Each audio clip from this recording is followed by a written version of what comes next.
Wow, every morning 8.5 million people wake up in New York City. But the Big Apple doesn't belong only to humans. This is the city of ants. There are 17 billion of them here. They live in houses, hide in the grass, crawl under asphalt, and climb trees. For every New Yorker, there's a sneaker box filled with ants.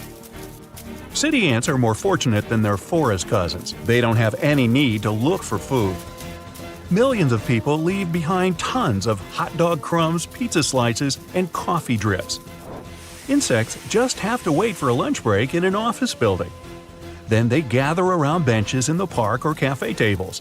A lot of food is waiting for them there. Over 1 billion. That's how many ants are running through the streets and parks of Manhattan. And in this ocean of insects, scientists have been able to spot tiny reddish-brown creatures.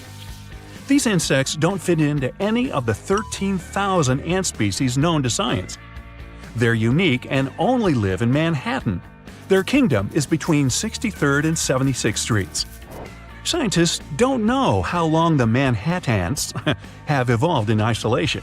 They arrived in the U.S. on ships from Europe and were cut off from the rest of the city's infrastructure. But why go anywhere else if there's enough food? The Manhattan loves fast food, especially corn syrup. Because of such a diet, the insect's body has an increased carbon content. This isn't a problem for the ant, though. Carbon helps it adapt to the dry, warm weather of the concrete jungle. Around 20% of New York City is parks and green spaces. White-footed mice live in these places. Scientists have found out that the mice that live in New York have evolved. They're different from their village relatives. These changes are genetical.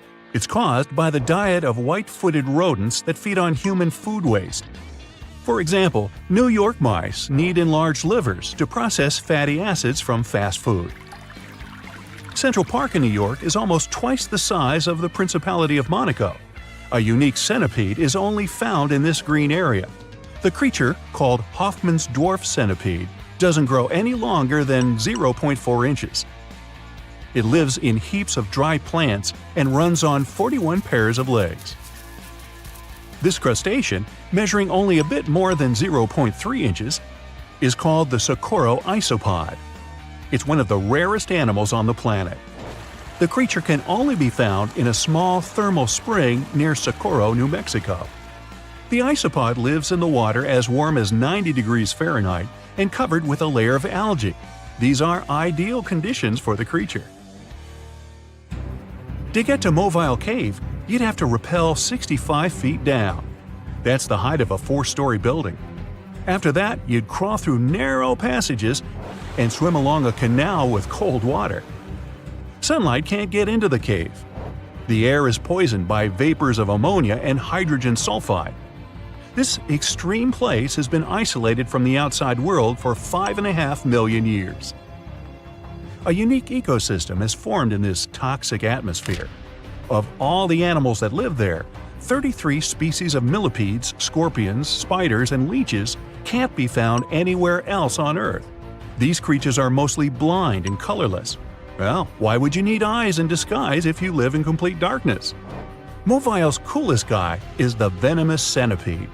Scientists have nicknamed this animal the King of the Cave. It doesn't grow more than 2 inches, but for this world, it's a giant. The blind salamander would feel great in the company of strange animals from Mobile, but these little monsters are separated by the ocean and thousands of miles. The Mobile Cave is located in Romania, where these beauties live only in Texas. Their home is an underground body of water in the San Marcos area. These salamanders grow to be 5 inches long. The name makes it pretty clear that the animal is blind. It does have eyes, but they're pretty much useless. This doesn't stop the salamander from being a skilled snail and shrimp hunter. It senses other animals by feeling the underwater waves they create while moving. The Scottish wildcat lives in the north of Scotland. This animal is different from domestic cats, which love sleeping on the couch. Unlike them, it's a perfect hunter. The creature is 25% larger than the average cat. It's muscular and long-legged. The wildcat's tail is blunt and fluffy, covered in black rings with a black tip on the end. The quokka is called the world's happiest animal. Just look at its smile. This fluffy animal seems to always be ready for a photo shoot. Quokkas are only found in Australia. Around 10,000 animals live on Rottnest Island and several other locations. The creature's cute smile is an evolutionary trait. An open mouth helps it breathe and regulates its body temperature. Oh, by the way, if you try to feed a quokka, you'll have to pay a fine of more than $200. This baby will feel comfortable even if you put it on your little finger. The animal lives only on the island of Madagascar. Scientists have found just 2 tiny reptiles, a male and a female. The researchers have named the nano-chameleon Brookesia nana. It's a mystery to them why it doesn't grow larger than a sunflower seed. The next animal on the list also lives only in Madagascar. Locals call this creature Ai. The unusual lemur spends most of its life in trees and leads a nocturnal lifestyle. This might explain why it looks so tired. Even though the Ai is a lemur, its teeth are like those of a rodent. Its claws resemble sloth's claws, and its body looks like that of a monkey. The animal's fingers and toes are especially frightening. They're long and thin, with pointy claws. Get equipped for any season with brand new Brightside merch. Click the link and grab your print. This is a giraffe with its trademark long neck. A zebra is grazing nearby. Black and white stripes on its body help the animal reflect sunlight during the day and keep it warm at night. But what if you combine these animals? No need, nature has done this work for you. The okapi looks like a giraffe with a short neck, horse body, and zebra stripes on its legs. The okapi has a long tongue. Males have small giraffe horns on their heads. You can only meet these unusual animals in the African rainforest. If you decide to travel around Africa afterward, you must visit the Ethiopian highlands. That's where you see unique gelada monkeys. And no, they're not named after the Italian ice cream. That's gelato. Don't mix that up. Males look like rock stars from the 70s. They're bright and have cool hair. But don't mess with these animals. They aren't too friendly. Geladas spend most of their time on the ground, and the main part of their diet is the grass they collect during the day. Scientists believe that geladas are the remaining members of an ancient gang of critters. It lived millions of years ago in vast spaces from South Africa to India. Now, imagine people the size of the Statue of Liberty living next to us. Sounds like science fiction. But for the animal world, this is reality. The world's smallest tortoise species, the speckled tortoise, doesn't grow more than 4 inches long. But the Galapagos Islands are home to giant tortoises that reach the length of 5 feet. They also weigh like a sports bike. The largest of them had an incredible weight of 1,000 pounds. The giant Galapagos tortoise lives for 100 years and sleeps 16 hours a day. Due to its slow metabolism, the animal may not eat or drink water for a whole year. Millions of years ago, lizards from South America climbed onto a log. Sea waves carried the log to the Pacific Ocean. The lizards traveled hundreds of miles and ended up on the Galapagos Islands. They had to evolve to adapt to new conditions. Scientists believe this is how the marine iguanas appeared. These unique animals look like dangerous dragons, but in fact, they feed on plants and are totally harmless. Iguanas spend most of their lives in water. To get rid of sea salt that accumulates in the body, these animals literally sneeze salt. Achoo! The lyrebird lives only in southeastern Australia and the island of Tasmania. The bird has such a strange name because of its tail. It looks like a lyre, a stringed instrument of the ancient Greeks. Lyrebirds are known for their ability to imitate other birds, and not only them. The bird copies animal screams, human voices, chainsaw noises, car and fire alarms, and even the click of a camera. About 12,000 years ago, a salt lake appeared on one of Palau's islands. Today, it's called Jellyfish Lake. This 1,500 by 500-foot reservoir is home to 5 million golden jellyfish. These unique creatures swim to the west shore of the lake every morning. There, jellyfish wait for the sunrise. Then, all day long, they follow the sun. Algae lives in the tissues of the jellyfish, feeding them with energy. These algae can't live without sunlight. Is the Big Apple getting a little too heavy for its own good? A recent study revealed that New York City is sinking. And get this, it's all because of those towering skyscrapers. Apparently, the whole event is called subsidence, which is when the Earth's surface settles bit by bit, or suddenly sinks. Soft sediments shifting and the weight of the city itself are the culprits behind this sinking sensation. Now, don't get too alarmed. The study found that New York is sinking at a rate of 0.04 to 0.07 inches per year. Sure, that doesn't sound like much, but there are parts of the city that are sinking even faster than that. This sinking situation could cause some trouble for the city, especially since it's already pretty low-lying and home to over 8 million people. So it's important that local authorities come up with some strategies to tackle the growing flood risk and rising sea levels. Although, I'm not sure building giant seawalls is the way to go. We might need to get a little more creative than that. Geologists want to make sure we're all aware that building more high-rises near the coast, rivers, or lakes could contribute to future flood risks. So we really need to think twice before we start constructing skyscrapers left and right. In recent studies, scientists calculated the total mass of all the buildings in New York City, over 1 million of them, and it adds up to a whopping 1.68 trillion pounds. Talk about a heavy load. Now, they didn't include the weight of the roads, sidewalks, bridges, and other paved areas, so you can only imagine how much more weight is added to the city.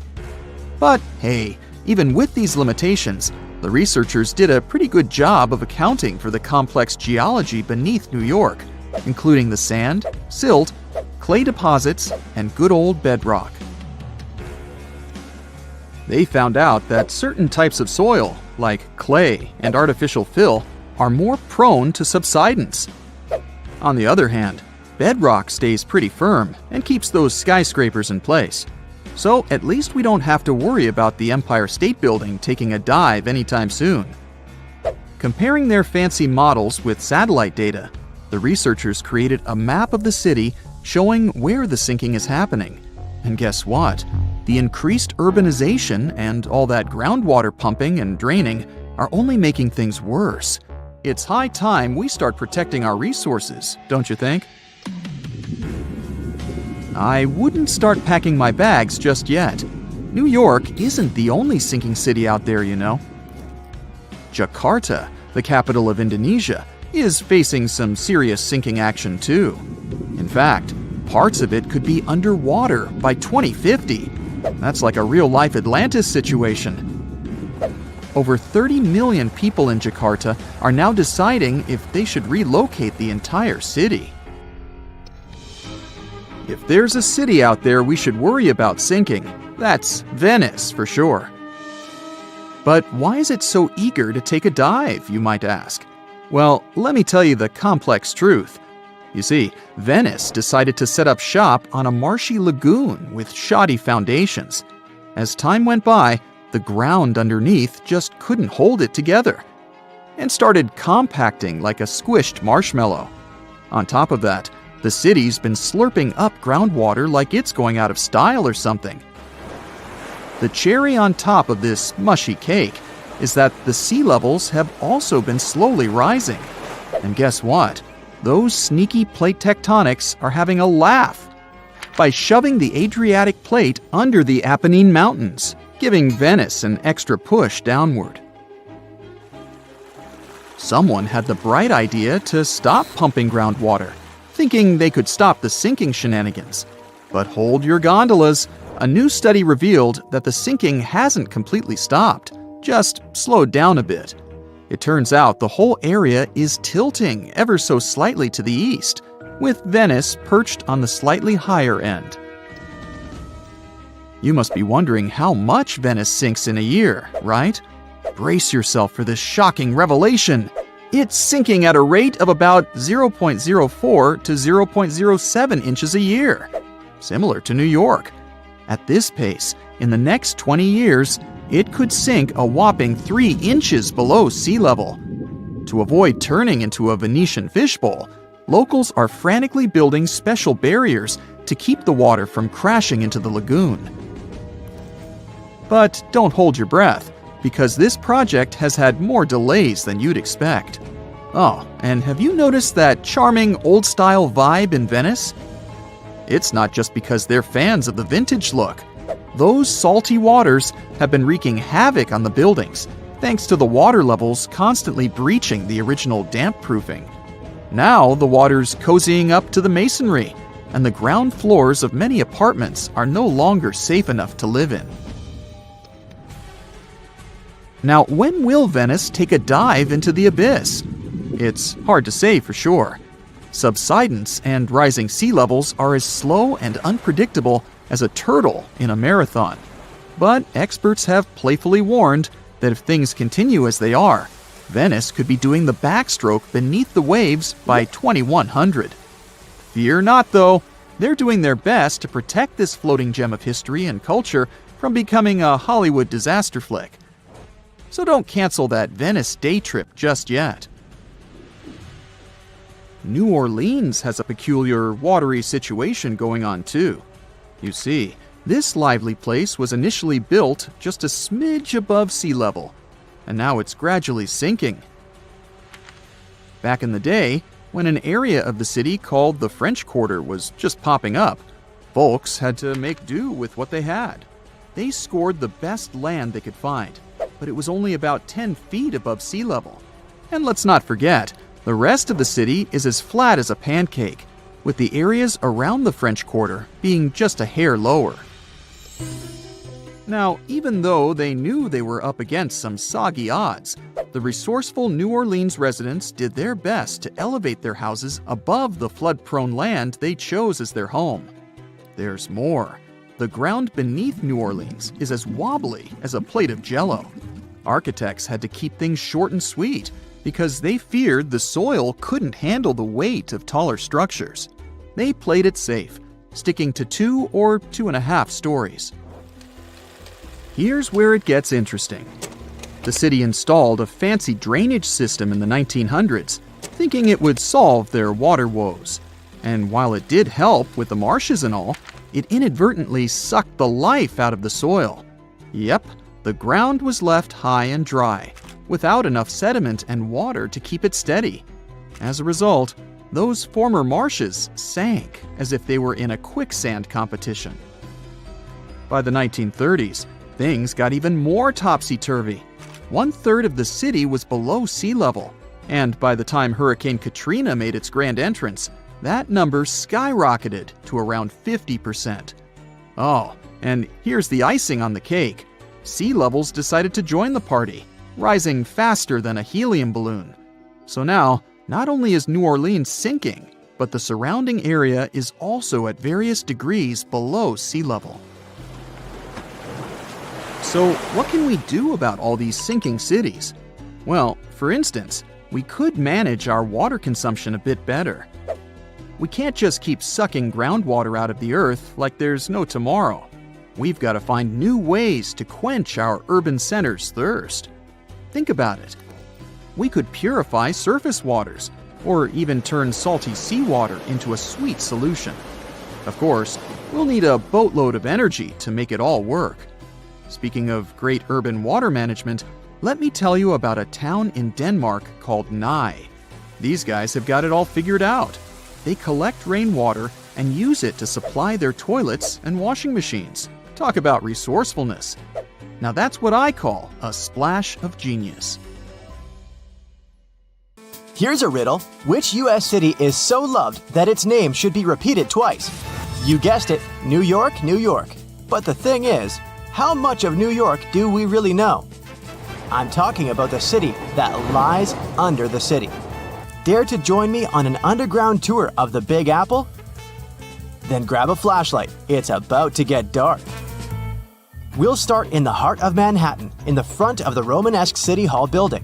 Believe it or not, Beneath our feet lies New York's oldest subway station, known as the Old City Hall Station. It opened in 1904 on October 27th, a night of true celebration for New Yorkers. People were so excited, some of them spent the entire night riding the trains back and forth. Before this, urban dwellers moved around in carriages pulled by horses. No wonder the subway was such a hit. You might feel like a time traveler stepping inside the Old City Hall Station. The architecture is dazzling and one of a kind. They sure don't make subway stations like this one anymore. Fun fact, the Old City Hall Station would cost $6.2 million if it was built today. Back in the day, it had dozens of brass chandeliers hanging around. It was one of the few spots in town with functioning electricity. And oh, not to mention brand new multicolored tiled arches and stained glass ceilings you can still see today. Impressive, huh? If you decide to wander down the tracks, you might be in for a treat. Underground New York is as fascinating as the city above the ground.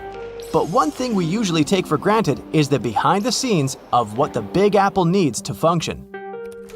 Down here, you might see one or two of New York's pneumatic mail tubes. These tubes were built back in the 1800s and they were operational up until the 1950s. They were responsible for distributing people's mail through different post offices. Letters flew at an impressive speed of 35 miles per hour. That's almost as fast as a professional runner. It sure sounds like a useful system. But I have to say, it feels weird imagining people's correspondence flying around 15 feet underground. Back to street level. We'll wander around fancy Lexington and Park Avenues. If you look up, you'll see the famous Waldorf Astoria 5-star hotel. Many celebrities have stayed there, including John Lennon and Yoko Ono, as well as presidents such as FDR. This is why the hotel used a secret infrastructure to sneak people inside and out. Under the building, a tunnel known as Track 61 connected the Waldorf Astoria to Grand Central Station. The track was deactivated in the late 70s, but some people say Andy Warhol threw a party there in the 80s. I bet that was something. For the next part of our visit, we'll have to take the subway uptown. We'll get off at 125th Street and find ourselves on the scenic waterfront of Riverside Park. Here, you'll find abandoned tracks of an old metro line. If you follow the tracks, you'll get to an underground graffiti gallery, aka the Freedom Tunnel. The tunnel is named after a graffiti artist from the 80s who is commonly known as Freedom. While exploring these tunnels, we'll see over 40 graffiti pieces he painted over 15 years. There are spray paints of James Dean, Mona Lisa, and even a self-portrait of Freedom himself. Moving on, let's wander around the northern part of NYC for a bit. Walking in Van Cortlandt Park will feel like hiking upstate, but believe me, you're still in the city. Along the way, you'll encounter some big ventilation towers made of stone. These towers were once part of an old New York infrastructure. They make up the remains of what used to be the Croton Aqueduct. In the 1800s, the city's water supply flowed through a 41-mile-long underground tunnel, all the way from Croton River in upstate New York to Bryant Park in Midtown Manhattan. Oh yes, and I should probably tell you that Bryant Park wasn't a park. Instead, it hosted a colossal stone structure that looked pretty much like something ancient Egyptians would build. This 4-acre structure served as the city's water reservoir. It even had a pathway on top so that people could enjoy a nice afternoon stroll while looking at the reservoir's crystalline water. Now, all this exploring might have made you hungry, but don't worry, our next stop includes a yummy treat. We'll have to leave Manhattan and make our way to Brooklyn. In case you didn't know, New York City is made of 5 boroughs: Manhattan, Queens, Bronx, Staten Island, and Brooklyn. Crown Heights, that's our stop. Would you believe me if I told you that beneath these streets lie caves full of aging cheese? How very Parisian of them. To get down there, you'll have to make your way through a century-old building that now works as an office space. Maybe wave hello to all those hardworking people and disappear in one of the stairways that will take you 30 feet below the ground. You won't need a flashlight for this one. The caves are bright and renovated and can hold up to 22,000 pounds of cheese. But hey, it might stink. That's the main reason cheesemakers decided to use underground tunnels to age cheese in the first place. After a bite or two of some delicious cheese, let's keep going. While still in Brooklyn, you might see tons of locals enjoying a sunny day in the McCarran Park pool. This pool is a huge attraction, being 3 times the size of an Olympic pool. As the NYC explorer you are becoming, you might even go for a swim. But hey, there's a much more interesting part to this attraction. The pool was built in the early 1900s, but it was shut down in the 50s.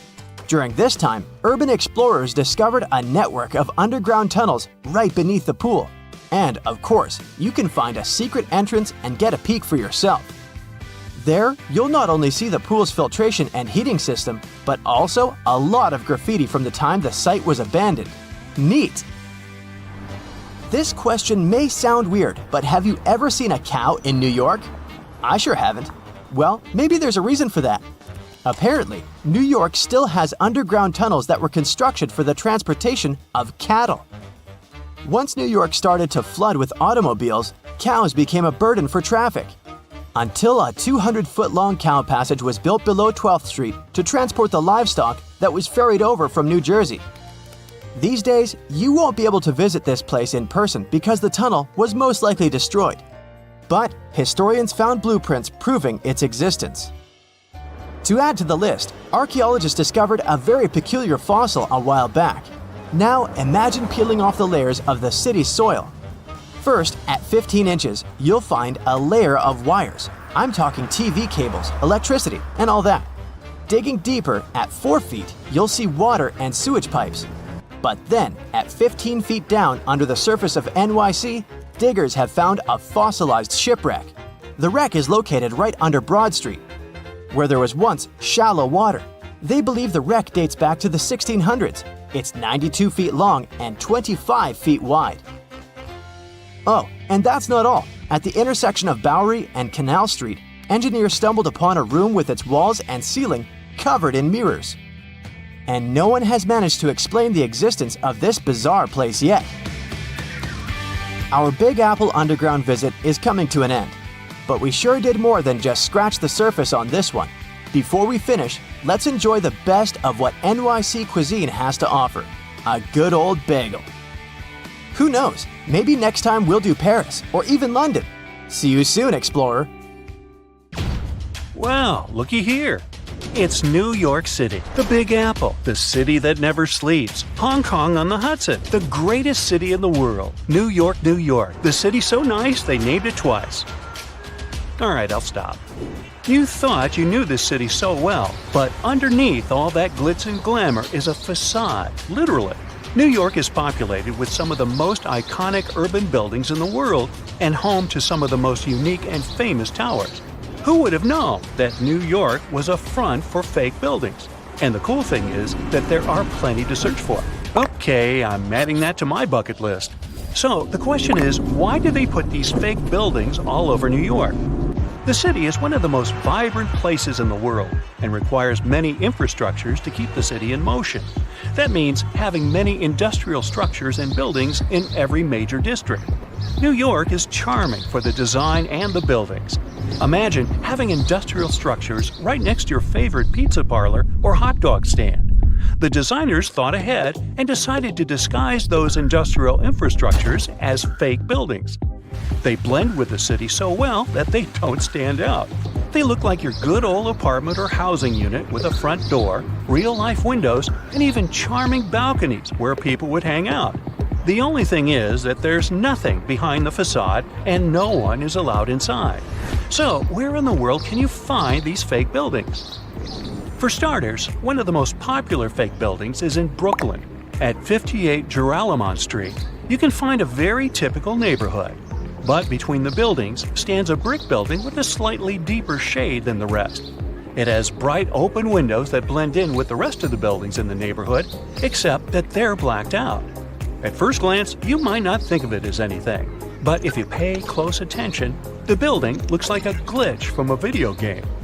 It was built in 1847, way before New York was considered glamorous. Originally, it was meant to be a regular building, but in 1908, they converted it into a fake building. Don't think you can just try to break in. Even if you could, it's pointless, because it's part of a ventilation fan for the subway. It also serves as an emergency exit for some of the surrounding buildings. Actually, throughout New York, many fake buildings exist to disguise the subway vents for the smoke to escape. All the way to 415 Bruckner Boulevard, the Bronx, this townhouse was designed by the Switzer Group, which is an interior architect company. It's not as charming as the one at 58 Joralemon Street, but it serves a similar purpose: to hide an electric substation for New York's utility company. The city needs these substations to reduce the high-voltage electricity to a lower voltage so it can be distributed locally. Having a building like this popping out of the middle of your neighborhood isn't exactly the smartest way to attract people to the Bronx. That's why the fake townhouse facade is the perfect camouflage. Now, some of these fake buildings don't really hit the mark and stick out like a sore thumb. The people of Manhattan describe the Mulberry Square infrastructure as a complete clunker. After plenty of redesigns and back to the drawing board meetings, the result is still not pretty. The locals compare it to a concrete box. They created windows without glass, which doesn't allow the building to blend in with the rest of the neighborhood. But it beats a typical subway ventilation plant either way.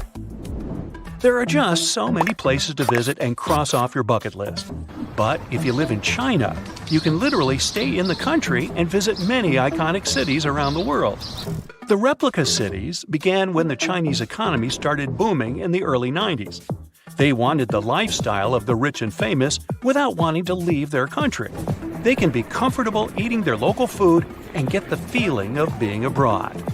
The Chinese province of Guangdong has an identical copy of the historical Australian alpine village Hallstatt. The real Hallstatt is centuries old and one of the most charming places to discover. The local people of Hallstatt also had no idea that their home was being built in China. Some people thought that this was controversial, probably because it cost around $940 million to build it. Paris is undoubtedly one of the most charming cities you could ever visit. Its rich history and vibrant culture are enough to catch the first plane to go there. For residents of Tianducheng, that's something they can do anytime they want. The city is also known as Sky City and has a replica of the Eiffel Tower that looks eerily like the iconic one in Paris and built buildings to match the city's visual charm. One of the main things that will break the charm is the farmland surrounding the city. There's barely anyone there, and the streets are always empty, very un-Paris-like. Still, you can find some nice fountains and statues scattered along the streets to give it some spirit. There's laundry hung everywhere, even on the trees. The picturesque fountains are dry and many apartments are empty. Only a few stores are open for business. Even though this looks like a fake city, it's quite real. Some people live here because it's more affordable than other places. 2 hours away from this town is another version of Paris's Pont Alexandre III and a carbon copy of London's Tower Bridge, but with 4 towers instead of 2. Hey, such a bargain! You can also visit the closest thing to Italy, but this time you can go shopping. Florentia Village is an outlet mall that offers an array of shops to lose yourself. The good thing is that this was built by an Italian developer to capture the essence of an Italian village. It has fountains, canals, and mosaics for proper aesthetics. It began in 2011 and has more than 200 shops with many Italian brands and British, US, and Chinese brands as well. The place is so popular that it gets between 10,000 and 25,000 visitors per day. China also has other replica towns that put you in a mini Manhattan called the Yujiapu Financial District. The developer's goal was to make this place the financial center of the world.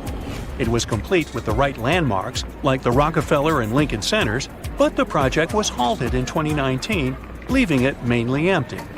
You can find a typical English town with cobbled streets, Victorian homes, and restaurants that make Thames Town. This place was meant to recreate a European lifestyle fantasy without leaving Shanghai. China also has a Dutch town that has some elements of Amsterdam with windmills and famous canals. They even decided to copy some of the landmarks, like the Netherlands Maritime Museum. Here's a bonus story of Lebanon's thinnest building built out of a dispute.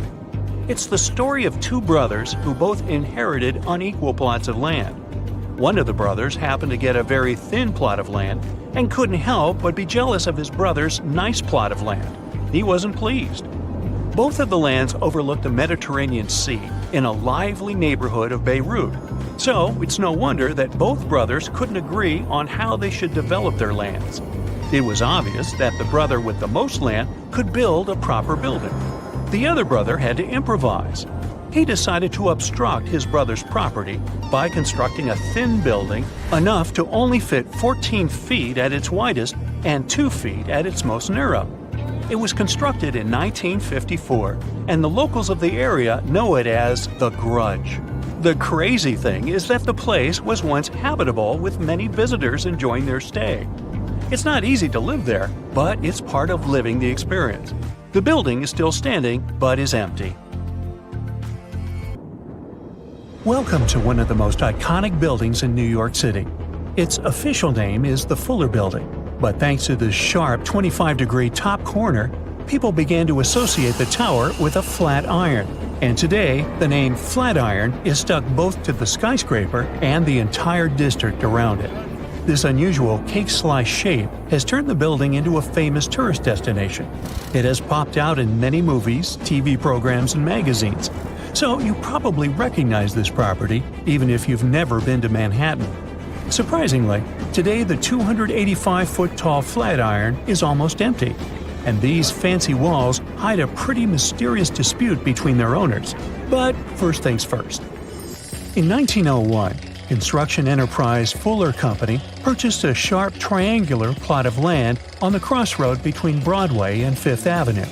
They hired an architect from Chicago, Daniel Burnham, to design the company's new headquarters. The task was to maximize every inch of available space, so Burnham produced a project of a 22-story triangular tower made of steel. The Flatiron building resembled the shape of a Greek column, which means that its top and bottom are slightly wider than the middle. Fuller Company approved the design and demolished several old buildings to clear the space for the future tower. Construction progressed rapidly, and it was completed within a year. Yes, they used to be able to do that. The Flatiron became one of the earliest buildings to have steel for its structural frame instead of load-bearing masonry. Also, it became one of New York's first skyscrapers and the first steel skeleton structure visible to the public. The curtain wall cladding was also then innovative. The builders used terracotta and limestone to wrap a chic finish look around the steel structure that carried the building's weight. At that time, many people believed that this unusual architecture would fail to withstand high winds. The project's engineers analyzed the tower's aerodynamics and created a steel frame to fight likely problems with the wind. But people still reported experiencing heavy gusts on the street around the building. The Flatiron building had a bunch of other issues. As you may imagine, furnishing this tight space was quite a challenge. Also, the tower didn't originally have any bathrooms for females. That's why lady tenants were at a disadvantage at first. But then the management added ladies' rooms and placed them on odd-number floors. Meanwhile, bathrooms for males were placed on even-numbered floors. Also, the first elevators in the building operated on a water hydraulic system, so it took over 10 minutes to get to the top. Now you can see why that system didn't catch on. It's not surprising that the media expressed skepticism over the new building. Some even called it Burnham's folly. But despite the naysayers over the years, the tower has been home to many companies and retail tenants. Also, the Flatiron attracted crowds of people.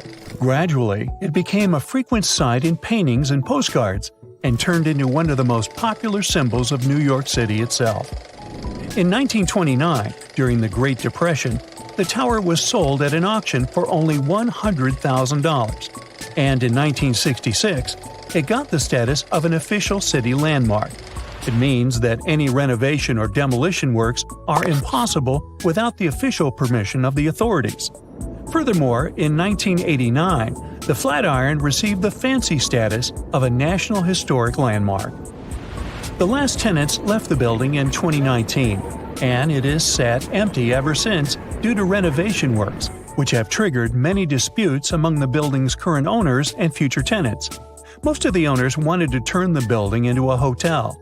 Meanwhile, Nathan Silverstein, who owned a 25% stake in the property, wanted to divide it up. Finally, in 2023, the local court organized an auction on the building. The owners, who held 75%, intended to buy out Silverstein's stake to put an end to all disputes over the future of this building. The bid started from $50 million and the price soared to $190 million thanks to an unexpected bidder, Jacob Garlick. Surprisingly, he beat out everyone and won the auction. Some considered the price that he offered too high because the building required at least $100 million worth of renovation. Hey, it gets better. Garlick disappeared after the auction. He has never paid anything, not even the deposit, and he hasn't yet explained himself to the media. So for now, Garlick's location and intention remains unknown. Little did we know that it's possible to show up at a luxurious auction in New York, outbid everyone, and then just vanish into space. Well, according to some experts from the real estate world, it's a very weird situation for a building auction. Usually the bidders are asked to prove their funds in advance. Some people suspect that Silverstein asked Garlick to attend the auction on purpose so that he could boost the price and earn more money. But Silverstein claimed that his relationship with Garlick had been distant. On May 20th, the second auction took place.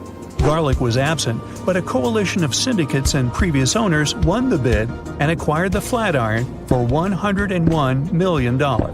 They haven't yet announced any plans, so today the future of the Flatiron remains uncertain. The age of the Flatiron building is only around 121 years, but this famous and beloved symbol of New York has survived so many chapters, from challenging traditional architecture to surviving multiple crises, including the Great Depression. So, chances are that this iconic tower will surprise us in the future. Oh, by the way, the Flatiron is not the only skyscraper with issues in New York City. Here's the famous half-built Leaning Tower of Manhattan. A 670-foot skyscraper is located at the corner of South Street and Maiden Lane on the East River. The tower was to host 80 super fancy condos to sell for up to $7 million each. The developer also planned to offer yacht services to the tenants. A pre-sale of this luxurious but unfinished project was launched in 2018. But in 2020, the tower began to lean 3 inches to the north. The developer put construction on hold and initiated a huge investigation to figure out why this tower refused to stay straight. Although the reason remains unclear, the consensus appears to be that a weak foundation is to blame. You think? And now, welcome to the Waldorf Astoria, a former host to authorities, royal families, and Hollywood stars, and maybe not so welcome. This Art Deco masterpiece is the very place where Marilyn Monroe once stayed and where Grace Kelly got engaged to Monaco's Prince Rainier III. But in 2017, the famous hotel was closed for a multi-billion-dollar renovation. The property's new Chinese owners, Anbang Insurance, plan to partially turn the hotel rooms into condo apartments by 2019. The condo price was planned to reach up to $18 million per unit. But eventually, something went wrong, and the date of the project completion was postponed until 2025 at best. Although, according to the media, the renovation might have already cost around $2 billion. Some insiders mention poor coordination within the project caused by the dismissal of its American director. They also blame the property's new owner, Dagia Insurance Group, which took over the project after the chairman of Anbang was sent to prison for fraud in 2018. To date, the future of the Waldorf Astoria remains unclear. So I'd try another hotel if you're visiting the Big Apple. And here's another heartbreak hotel story. In 2019, a development firm, Chetrit Group, launched the construction of a 33-story hotel near Madison Square Garden and Penn Station. The project was supposed to open in 2021 and join the management portfolio of IHG Hotels and Resorts, which runs multiple hotels. However, the developer failed to either repay its loan or complete the construction on time. Meanwhile, the hotel remains unfinished, and the estimated investment for its completion totals around $106 million. Hey, you want to finish the job?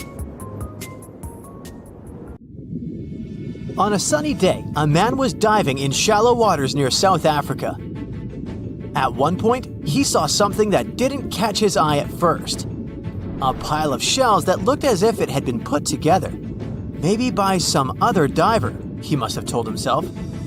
But out of all these shells came the most unusual of creatures, an octopus. The gorgeous underwater animal looked straight at the man before swimming away.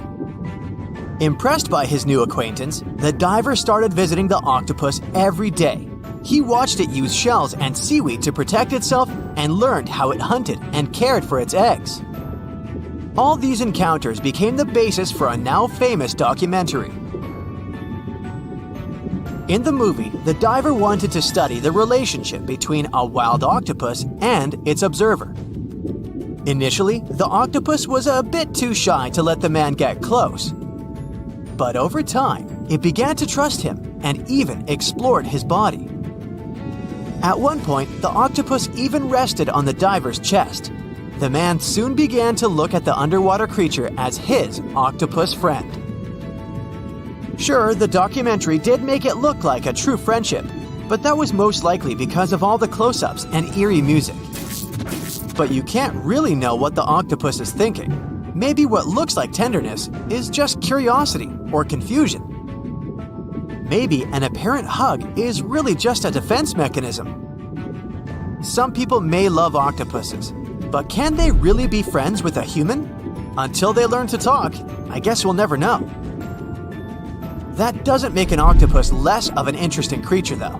Apart from those quirky sets of tentacles, obviously, octopuses have another characteristic that sets them apart from other sea creatures.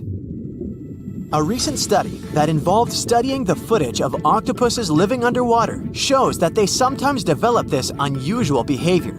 They seem to throw things at each other on purpose. It can be anything from dirt from the bottom of the sea to shells or rocks. Octopuses are known to be solitary creatures, so when something or someone, like an underwater camera person, gets too close to them, they might lash out. Just as we have yet to discover the limits of our galaxies and constellations, we know very little about the bottom of the sea. It's one of the reasons why we find it so hard to explain the behavior of some underwater creatures. The truth is, we don't have good enough technology able to deal with harsh conditions and a limited amount of light underwater. You might have asked yourself at one point, what's the deepest part of the ocean? It's called the Mariana Trench. We don't really know exactly how deep this giant hole is, since it's too difficult to measure, but it's somewhere around 6.8 miles deep and 5 times longer than the Grand Canyon. This massive underwater trench was first studied back in 1875 with the help of a weighted rope. Back in 2012, a Canadian film director reached the bottom of the trench in a submersible vessel called the Deep Sea Challenger. Some of the most bizarre creatures on the planet were discovered here, including the Dumbo octopus, the sea cucumber, and the goblin shark. The Mariana Trench got its name from the nearby Mariana Islands, which were named Las Marianas in honor of Spanish Queen Mariana of Austria. The Mariana Trench might be the deepest part of the ocean that we know of. But one other mysterious phenomenon that's interesting for researchers is called phantom bottoms. In the late 1940s, when the sonar became standard equipment, ships and submarines noticed unexpected signals coming from the ocean. Those signals came from areas where no seafloor was supposed to exist. What's even more mysterious is that this fake seafloor appeared to move. One researcher at Scripps University found out that these phantom bottoms showing on maps were indeed alive. They were made out of a layer of jellyfish, shrimps, and other deep-sea creatures. The reason why they move is that they rise to the surface at night to feed. To top it all off, even the way these creatures move is kinda calculated. They don't just move randomly, but seem to gather together by species. We used to believe underwater animals behave this way only to avoid being caught by predators. It's a mystery to scientists why they group in the same way to form a fake seabed. Our curiosity about the deep waters doesn't stop at the seafloor. If you went on a vacation to the beach when you were young, you probably remember the fun of digging in the sand. As the hole got deeper, you may have asked yourself, could I dig all the way to the other side of the earth? None of us have ever found out. Our parents took us home when it got dark and chilly. Scientists are more reasonable when it comes to this subject. For starters, they know the best place to start digging would be underwater, since those regions are already deeper than what we can find on land. They also do not have the ambition to drill a tunnel through Earth. It's not even possible. That's mostly because of the extreme heat and pressure inside our planet. Even if we could technically dig a tunnel, it would not be safe to travel through it. However, reaching the mantle and retrieving a sample would be a huge scientific achievement, similar to landing on the moon. What we live on is called Earth's crust. Underneath it, there are other layers called the mantle, outer core, and inner core.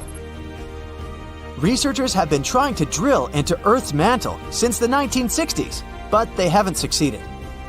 Some failed due to technical issues, and others were unlucky and chose the wrong places to drill. Our planet's mantle is made of molten rock. Wouldn't that be dangerous if we ever reached it? Scientists say we have nothing to worry about, though.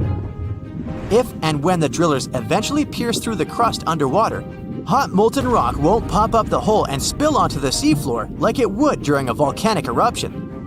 Mantle rocks aren't solid, sure, but they move slowly, at the same speed as your fingernails grow.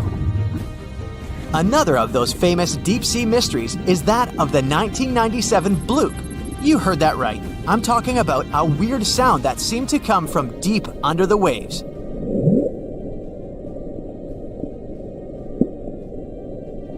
People heard it in the South Pacific. No one had ever recounted a sound like that before. Some thought it must have been emitted by a strange creature living deep in the ocean. It didn't help that the noise came from a location mentioned in a story by famous writer H.P. Lovecraft. In his story, it was a creature called Cthulhu that lived there. In the novel, the author described it as a large, human-like monster with tentacles on its face and wings on its back. For many years, people tried to figure out where the noise came from. It wasn't until 2005 that they concluded it was from icebergs breaking off of glaciers. Some people still don't believe that this explanation truly makes sense and are searching for a different reason for the bloop. If creatures living outside of our planet ever decided to come to visit, you wouldn't expect them to go straight to the bottom of the sea, right? Well, some people claim there's a sort of spaceship on the ocean floor, discovered in 2011. It's basically an oval-shaped object located on the bottom of the Baltic Sea. In 2012, a team of divers explored the anomaly and found what appeared to be a staircase and other structures on its surface. This only added to the belief that the large object had been made by someone and wasn't just a natural phenomenon. Even more bizarre, close to the unidentified anomaly, the explorers' electrical equipment, like sonar instruments and satellite phones, started to malfunction. Some scientists believe it just to be a glacial deposit or some other natural formation, but they still don't know for sure what it is. You rub your eyes, trying to make sense of everything. Perfect circular holes in the bottom of the ocean floor off the coast of Big Sur in California. You have no idea how this happened, even though you're a marine biologist who's been practicing it for years. You go through some of the old records and find out that these holes have been around since the 90s. In 1999, a ship-mounted sonar conducted a survey and found 5,200 of these pockmarks, or large holes over 500 square miles, on the ocean floor. They look like moon craters underwater. You contact your team and get the robot ready to go down and explore the scene and bring back a few samples. You and the team drive to the coast and hop on the boat. You're sitting inside controlling the robot with a joystick. Your teammate sets the robot in the water and drives it down. Everything seems normal near the surface, but as the robot goes lower, the pockmarks start appearing. A bunch of boats swift past you, making you lose your balance and focus. The robot turns on the flashlight so you can see better. But as it goes lower, the resolution is less crisp. It almost reaches the bottom, and the holes are smooth and nearly perfect circular shapes. Some of these holes that were visible in the sonar reading measure more than 30 feet across and 15 feet deep. You show the rest of your teammates the images, and they're shocked. The robot continues swimming, but there appear to be more holes all around. Many of them are too small for the scanner to capture from above. These microdepressions are steep and have sort of tails going in a certain direction. It's possible that the currents underwater played a role in their shape. Everywhere the robot swims, there are new holes all around. After a couple of hours, the robot goes back to the boat with some samples. You take them back to the lab and study them. The robot clearly captures images of human trash, but the samples don't indicate anything alarming for now. Despite the fact that 1/3 of the pockets are filled with trash, there's still no explanation of how they were formed. It's late at night and the rest of your team heads back home. You're passing out in the lab, still trying to find some answers. You wake up the next day, and while cooking breakfast, you get this idea that maybe these holes are gases venting out, which could be harmful to marine life. You quickly get the robot and sail out to the ocean once more. This time, you didn't even think about calling your teammates. You place the robot in the water and get behind the screen to control it. The robot descends to the bottom of the ocean and does a survey. So far, the holes still seem to be covered with trash. But some of the holes have marine life dwelling inside, like fish and seaweed. After much scanning, it doesn't look like they're producing any bubbles, which means there aren't any gases venting out, but you're determined to find them. After a while, you reach one of those large pockmarks, and the robot starts scanning around. You find some bubbles coming from a source, but the robot can't reach it. It swims around trying to find a spot, but nothing. You bring the robot back to the lab and work on it. You attach some mechanical arms on it that can lift things and move them. You bring the robot back down to the same spot, but the bubbles aren't as frequent as before. You use the arms to move some of the trash and find out that the bubbles are being produced by a group of crabs chilling next to a pile of plastic. Bingo! The bad news is, you still don't have a clue why the microdepressions and pockmarks exist. As you try to control the robot to go back to the surface, an octopus wraps its tentacles around it, pulling the robot down. You struggle with the controls and push it to maximum power, but the suctions of the octopus are too strong to break off. It's a game of tug-of-war with the octopus and your robot. It takes the robot under a pile of trash, thinking it's lunch. But you use the arms to maneuver the robot out and swim back to the surface. You go back to the lab even more confused. The robot has collected more samples for you to study. Your eye is glued to your microscope, trying to figure out what's going on, but nothing. You decide to do a carbon dating test to determine how old these holes are. After a while, you check out the results and are even more stunned than before. They show that the holes are around 400,000 years old, so it's likely that human trash wasn't the cause for all this. You pull many all-nighters trying to figure out the truth. You gather your team once more and hold a small press conference about this. You claim that this may be something we should be extremely worried about, but you still can't tell them more than what you know. With all the brain work put together, you find out that the large pockmarks haven't changed or been active for more than 50,000 years. The newer holes were most likely created by human trash settling in the bottom of the ocean floor. The marine life gathered some of this trash like plastics and discarded fishing gear and created homes for themselves. This is why around 4,500 of the holes are newer and have trash in them. But it still doesn't answer why the holes appeared in the first place. You're back to square one. The only way to see what's really going on is to clear up the trash from underwater and study them.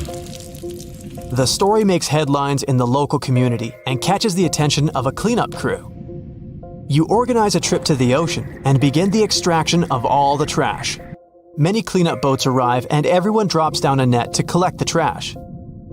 You send down the robot once more to make sure the nets are hitting the right spot. As most of the trash is being collected, many marine life animals scramble and try to find a way to escape. Everyone makes sure not to hurt them. After a couple of weeks, all the holes are cleared up from the trash. You do another sonar scan from the surface and can see the holes clearer than before. But you still don't have an answer for this. You do some more research trying to see if any other holes appeared around the world.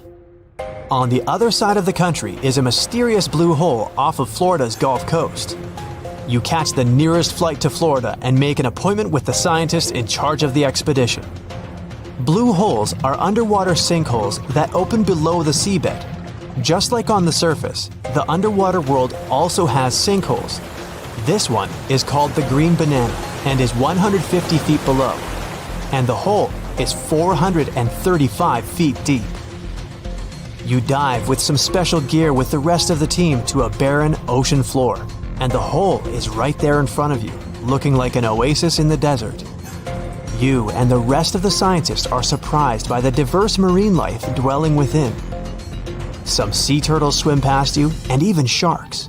These ones don't harm humans. Halfway through, you reach a narrow path, which makes it difficult for humans to pass through. But everyone is careful. There are corals, sponges, mollusks around the corner. You collect some samples and go back to the lab. Blue holes in general are richer in nutrients than barren lands and host plenty of unique marine life. They're quite common and don't pose any sort of threat to anyone. After making the connections, you don't think the holes off the coast of California have anything to do with blue holes. The mystery goes on. My, it's wet out here. In 2016, scientists decided to study the widest part of the Atlantic Ocean between Africa and South America. It's kind of lonely there. They went days without seeing a single plane or ship. It was mostly just dolphins and whales swimming by. They were in the middle of nowhere. So why? They were floating right above one of the most important geological spots on Earth, the Mid-Atlantic Ridge. It's where two monster tectonic plates meet. Tectonic plates are massive jigsaw pieces that are constantly moving, even though we usually can't feel them. They form the Earth's crust and, in this case, meet beneath the Atlantic Ocean. The researchers floated over the ridge and dropped down some instruments that detect waves, earthquakes, and other vibrations. A year later, they came back to collect the results. At first, the goal was to learn more about the history of the two plates. But the instruments picked up a whole lot more than that. They found out some stuff about the future, too. Way down at the bottom, there's a layer of extremely hot liquid rock that's constantly rising up, pushing on the tectonic plates and causing them to move apart from each other. That means that the Atlantic Ocean is expanding about 2 inches every year, pushing Europe and Africa away from the Americas. At the same time, its bigger neighbor, the Pacific Ocean, is shrinking. It's the biggest ocean, right now, with a huge area that's around 30% of the Earth's surface. Its average depth is 13,000 feet and is home to the famous Mariana Trench, the deepest spot in any ocean. And yeah, it's now shrinking by around 1/5 of a square mile per year. Some scientists even believe that eventually, millions and millions of years from now, the Pacific Ocean could completely disappear. This ocean is where we think most earthquakes happen, plus it's where a lot of the world's volcanoes are. All that causes lots of shaking. Plates move around and old parts of the Earth's crust get destroyed. The ocean floor can't grow fast enough to replace it. This means some big changes are coming in the future. A couple of inches isn't exactly a big deal, but after a few 100 million years, there'll probably be a new supercontinent on Earth. Australia is slowly heading north, and it could eventually collide with Korea, Japan, and eastern China. Africa is moving too. In 50 million years, it'll be pushing right up against the southern parts of Europe. Since it's all happening so slowly, I've had a chance to think up some future scenarios. Okay, not me. A bunch of super brainy scientists with even brainier computers. The first scenario, a monster landmass called Novo. The Americas would slam into Antarctica, then they'd team up and head over to Africa. Meanwhile, Africa would have already smashed into Europe and Asia. Not bad, at least you'd save some money on plane tickets. But for most people, it would take an epic road trip to get to a beach somewhere. The second scenario is Ultima. I feel like these all sound like car names. Anyway, in this scenario, the Atlantic stops getting wider. Actually, it's the opposite. It starts closing in on itself. This new super cool continent would be surrounded by the Pacific Ocean. Scenario 3. Orica. Both the Atlantic and Pacific Oceans eventually shrink down until they either disappear or end up like tiny little lakes. All the life in these two oceans is gone. Instead, some new ocean starts forming to replace them. And the new supercontinent? It has Australia in the corner, with the Americans and East Asia each on the opposite side of a small puddle that used to be the Pacific. The rest of the planet is one big unexplored super ocean inhabited by… who knows? I won't be around then. Number 4. Amasia. There's that car thing again. This one predicts Africa, Australia, and all the continents except Antarctica start moving north. Sorry, Antarctica, even planet Earth keeps forgetting about you. Better luck next time. Well, way off in the future, it might be possible to take a big old road trip across every continent, or drive across the African-South American border, or even get to Australia without having to take the longest flight of your life. But we've got a while to wait. What should I do for the next 250 million years? Binge watch some Brightside? Tectonic plates move at different speeds, some slower, some slightly faster. Your hair and fingernails actually grow at roughly the same speed as these beasts move. Imagine if everyone lived on one of those supercontinents. Animals would finally be able to cross continents and meet species they've never seen before. Leopards, rhinos, lions, elephants. Imagine if they got curious enough to set out on a journey out of their habitat. A lion might meet a polar bear. Kangaroos could finally leave the land down under, and birds that migrate to warmer places would have to totally reorganize their travel schedules. Who knows what the climate would be like? Playing around with the continental jigsaw puzzle isn't exactly a new thing. Our world didn't always look like this. 300 million years ago, our planet didn't have 7 continents. It had only one, a supercontinent called Pangaea. Pangaea was surrounded by only one ocean. Over time, it slowly started falling apart. At one point, South America, Antarctica, Australia, and Africa were one unit, and North America and Eurasia were another. Over time, these continents also splintered off, each heading in its own direction. Scientists have discovered many similar plants and animal fossils on continents that are separated by huge oceans. Even when you just glance at a map, you can see how Africa and South America look like two massive puzzle pieces that fit together perfectly. When you look at all the oceans and seas on a map, it may look like they just flow right into each other, like there's only one big ocean and people gave different names to different parts. You wouldn't think that if you've ever been to the place where they meet. The Atlantic and Pacific have a strict border that looks like an invisible wall separating two completely different worlds. You can clearly see different colors and waters, and they don't mix. Of course, there's no wall or any actual physical border, but not all water's the same. The Pacific and Atlantic have different densities, amounts of salt, temperatures, and a whole bunch of differences. The borders that separate two bodies of water are called ocean clines. The line you see dividing the Atlantic and Pacific Ocean is mostly caused by different salt levels. This is what layers of water with different salt levels look like. It's like they're separated with cling film, each one with a different color because it has different things growing in it. To see a clear, noticeable border, one sea or ocean has to be a whole lot saltier than the other. Want to get active and use up all the salt in your house? Pour some colored salty water or seawater into a glass bowl. Then add fresh water on top. Voila! The Pacific Ocean is the less salty one. That's because there are loads more rivers flowing into it. Heavier liquids are heavy, so they should sink to the bottom. But then, why is the border between the Atlantic and Pacific a vertical line and not a horizontal one? First, the difference in density of these two salty beasts may be enough to stop them from mixing, but it's not really enough to send one of them to the bottom with the other floating above it. There's another reason, and it's all about the Earth spinning around.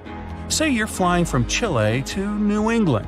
If you fly straight north, by the time you get there, the Earth will have turned a bit, and you'd be nowhere near your destination. To get to the right place, the pilot needs to fly in a bit of a curve. That's sort of the same reason that currents move around in different directions. The currents in the Atlantic and Pacific Oceans move away from each other, so they don't really mix at their border, even though they're both just water. Confused? Yeah, me too. Okay, let's try something together. Open any world map you have available. It can be the one you find in your bookcase or even an online version. Take a look at the vast area covered by water. That's 71% of the Earth's surface. And all that is salt water from the world's oceans. There aren't any borders between the four oceans we've all come to know, but oceanographers and the world's countries did traditionally split these waters into four distinct regions: the Pacific, Atlantic, Indian, and Arctic Oceans. And here comes the big surprise. The scientific community has recently recognized the fifth body of water. It's called the Southern Ocean, and three of the four original oceans border it. It circumnavigates Antarctica and the lower portion of the globe and reaches Australia and the southern portions of Africa and South America. What makes this ocean so special? How did the scientific community eventually recognize it? And more importantly, what mysterious creatures does it hide? Let's find out. The Antarctic Ocean, or the Southern Ocean, was first mentioned back in 1937 in the second edition of the International Hydrographic Organization's Limits of Oceans and Seas. That's a mouthful. Back then, this organization considered that it was wrong to consider the Antarctic Ocean as its own distinct body of water. Why?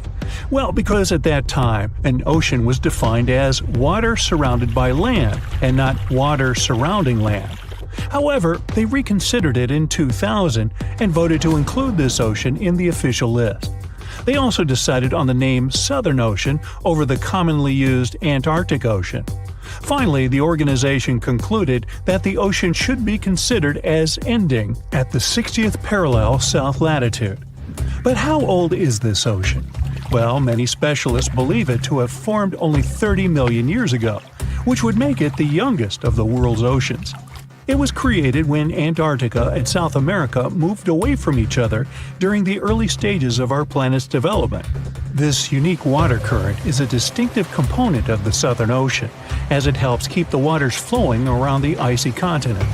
It's called the Antarctic Circumpolar Current, and it moves to the east with incredible speed. It's estimated that it moves an enormous amount of water per second. Some of the disputes regarding the Southern Ocean also have to do with this amazing current.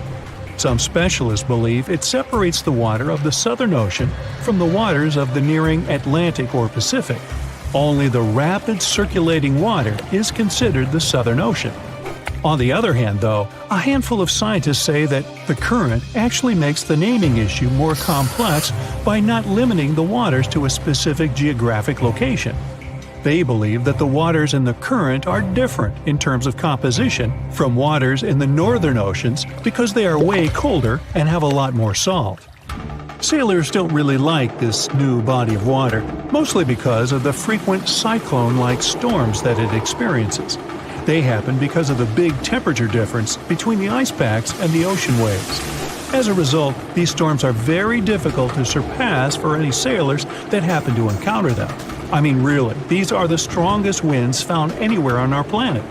More so, the vessels going through this area must also be wary of the frequent icebergs that may pop up every now and then, and also of the low surface temperatures. Just to paint you a better picture, some of the icebergs found here can span over several hundred meters and can exist all year round, regardless of the season. The latitudes from 50 to 70 have even earned the nicknames of Furious 50s or the Shrieking 60s because of these intense year-round storms. Even the landscape is unique. They say the Southern Ocean has bluer glaciers, colder air, and more intimidating mountains than anywhere else in the world. Now, let's get to the mysterious creatures that call this place home, as thousands of species of wildlife live only here and nowhere else in the world. Let's start with the quirky sea pig, or one of the sea cucumbers as it's sometimes called. There are a lot of them in the waters off Antarctica. Why is it called that way, though? Because of its pink hue and round, bloated looks. On a closer look, it even appears to have a little tail and set of ears, just like a pig. They do help a lot with the quality of the waters here, filtering sand and sediment. Then there are the Hoff crabs that live on the floor of the Antarctic Sea. The Southern Ocean is a cold water environment, but crabs are more adapted to warmer waters. So, Hoff crabs gather around the warmth made by volcanic vents. They get the needed warmth and food here. You can find them in large piles, one on top of another, literally filling the space at the vent openings. Now, wonder how they got their unofficial name? Well, it's because of their apparent similarity to the actor David Hasselhoff, whose impressive chest reminded explorers of the crab. Okay. Ever seen a fish that's completely transparent?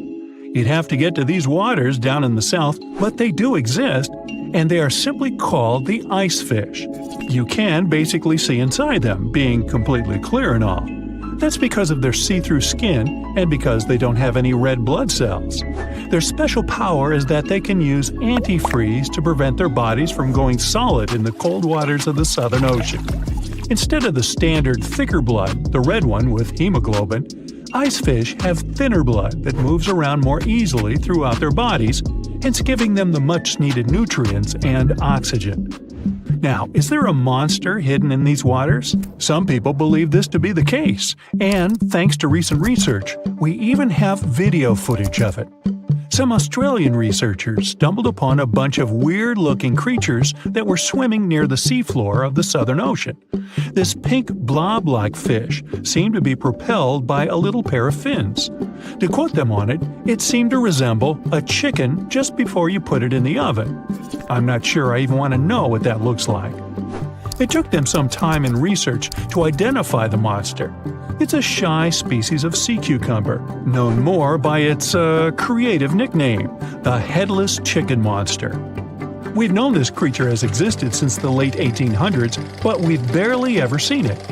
And we've only ever captured it on tape once before when it was spotted in the Gulf of Mexico, which is quite far from the waters off the coast of East Antarctica. There's so much we don't know about this creature, like how many of them exist in our waters and how they live, eat, and reproduce. Ever heard of the emperor penguin? It's not a penguin species that just happens to have a crown on its head, if that's what you're thinking.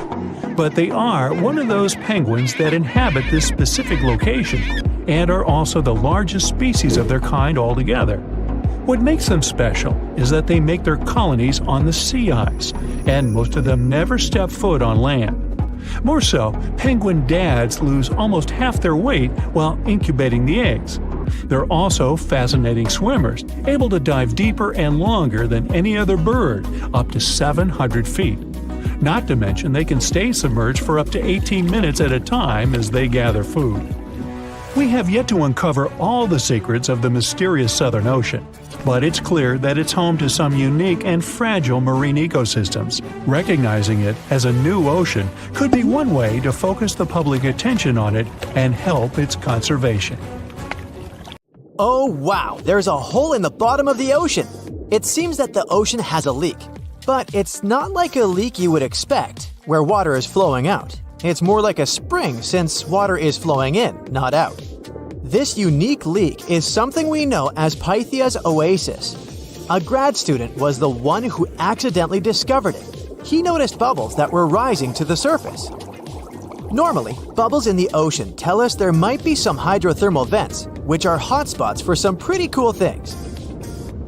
These vents are actually like hot springs on the seafloor, but instead of bubbling with warm water, they release a fluid that has been superheated in the crust of our planet. When seawater seeps into these cracks and travels deep into the crust, it comes into contact with the extremely hot mantle. This heats seawater to very high temperatures, and as it moves back up towards the surface, it carries dissolved gases and minerals. When the hot fluid shoots out of the vents, it mixes with the surrounding seawater and quickly cools down. Just a short distance away from the vent, the temperature can drop to a comfortable 68 degrees Fahrenheit or so, which is, as it seems, exactly what some creatures like. And there are some real weirdos living down there in the darkness, like ghostly fish, giant red-tipped tube worms, and a unique type of shrimp with eyes on their back. And some of them, like tube worms and bacteria, rely on the chemicals and minerals released by the vents to survive in harsh conditions. But in this case, the bubbling water didn't come from a hydrothermal vent. It was there because of a spring, and that's a bit more concerning. You see, the water in this reservoir needs to stay where it is. If too much of it seeps out, there could be some serious consequences, especially for the surrounding area. You can see this unusual leak along the Cascadia subduction zone, which is a massive fault line off the Pacific Northwest coast. It's a place where two pretty big plates that make up Earth's crust come together and slide along each other. The water from Pythia's oasis kinda acts as a lubricant between these plates. You can think of the fault zone as an air hockey table.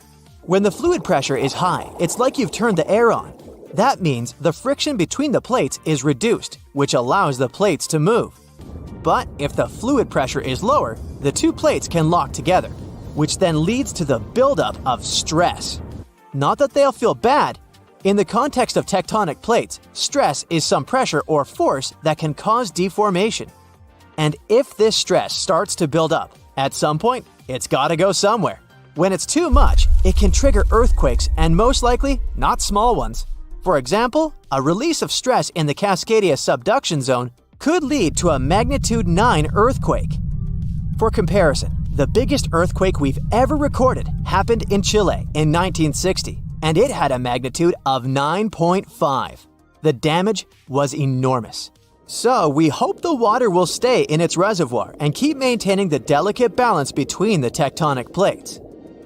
We've explored only 5% of the ocean. Who knows how many cool things are there at the bottom, waiting to be found? For example, check out these mysterious holes scientists have stumbled upon in the depths of the Atlantic Ocean, near the Azores. They're neatly aligned and are about 4 inches apart, or in some cases, even several feet. They resemble punctures left by a sewing machine. Some think these holes could have a biological origin. For instance, some fish may have made them while walking along the seafloor. Others believe we could be looking at something that's human-made, maybe left by a spiked tire. Of course, such holes are perfect for making up stories about creatures from other planets who allegedly made them. Or maybe even legendary monsters, like that one from Loch Ness. It's definitely hard to explain such symmetry of the holes, but one deep-sea biologist offered a pretty good explanation. He said there could be an animal burrowing beneath the sediment, and from time to time, it could make little chimneys just to get access to clean water circulation in its small burrow. I mean, there are sediment piles around the opening of each hole, and they do support the idea that something pushed the soil from below. But there's still no proof these holes are actually connected beneath the surface. And there are also a lot of things hidden at the bottom of the oceans and seas that ancient civilizations left us. For instance, archaeologists made a really cool discovery off the southern coast of Croatia, a road hidden under layers of sea mud that's 7,000 years old. They found the ancient road at the sunken Neolithic site of Solin. The site of Solin was a human-made island in ancient times, and an archaeologist discovered it 2 years ago. He was studying satellite images of the area around Korčula, one of the beautiful Croatian islands. When he realized there could be something interesting at the bottom of the sea, he dove into the water with his colleague. And under the surface of the Adriatic Sea, which is part of the Mediterranean Sea, at a depth of 13 to 16 feet, they found stone walls that were most likely part of some ancient settlement. The landmass where people built the settlement was separated from the main island by a narrow stretch of land.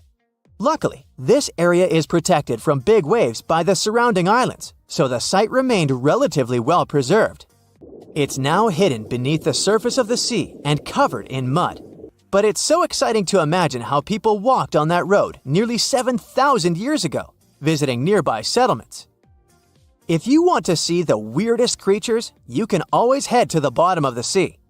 Actually, scientists have determined there could be more than 30 potentially new species at the bottom of the Pacific Ocean.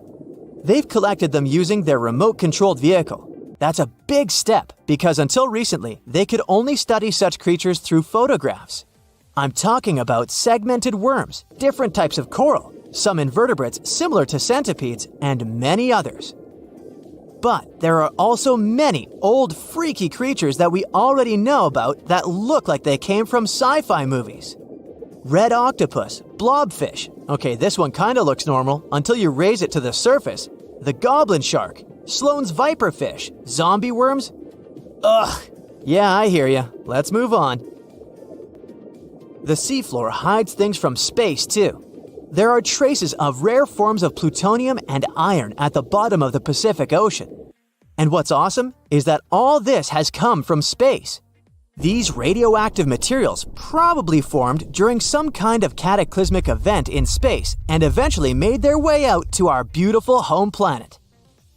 And this extraterrestrial debris most likely appeared on Earth within the past 10 million years. After it fell to the Pacific Ocean and settled at a depth of almost a mile, it became part of all those layers of rock down there. Plutonium is especially exciting for scientists. I mean, only tiny amounts of it have been found, hundreds of atoms maybe. But it's still remarkable because these atoms are created by exploding stars. Things like this can help us better understand how the universe produces elements heavier than iron, like plutonium, gold, uranium, and platinum. We're still not sure about the origins of these elements. For a long time, scientists believed that supernovae, which is when a star comes to its end in a fabulous explosion, were responsible for creating these heavy elements. But it seems it's not just that.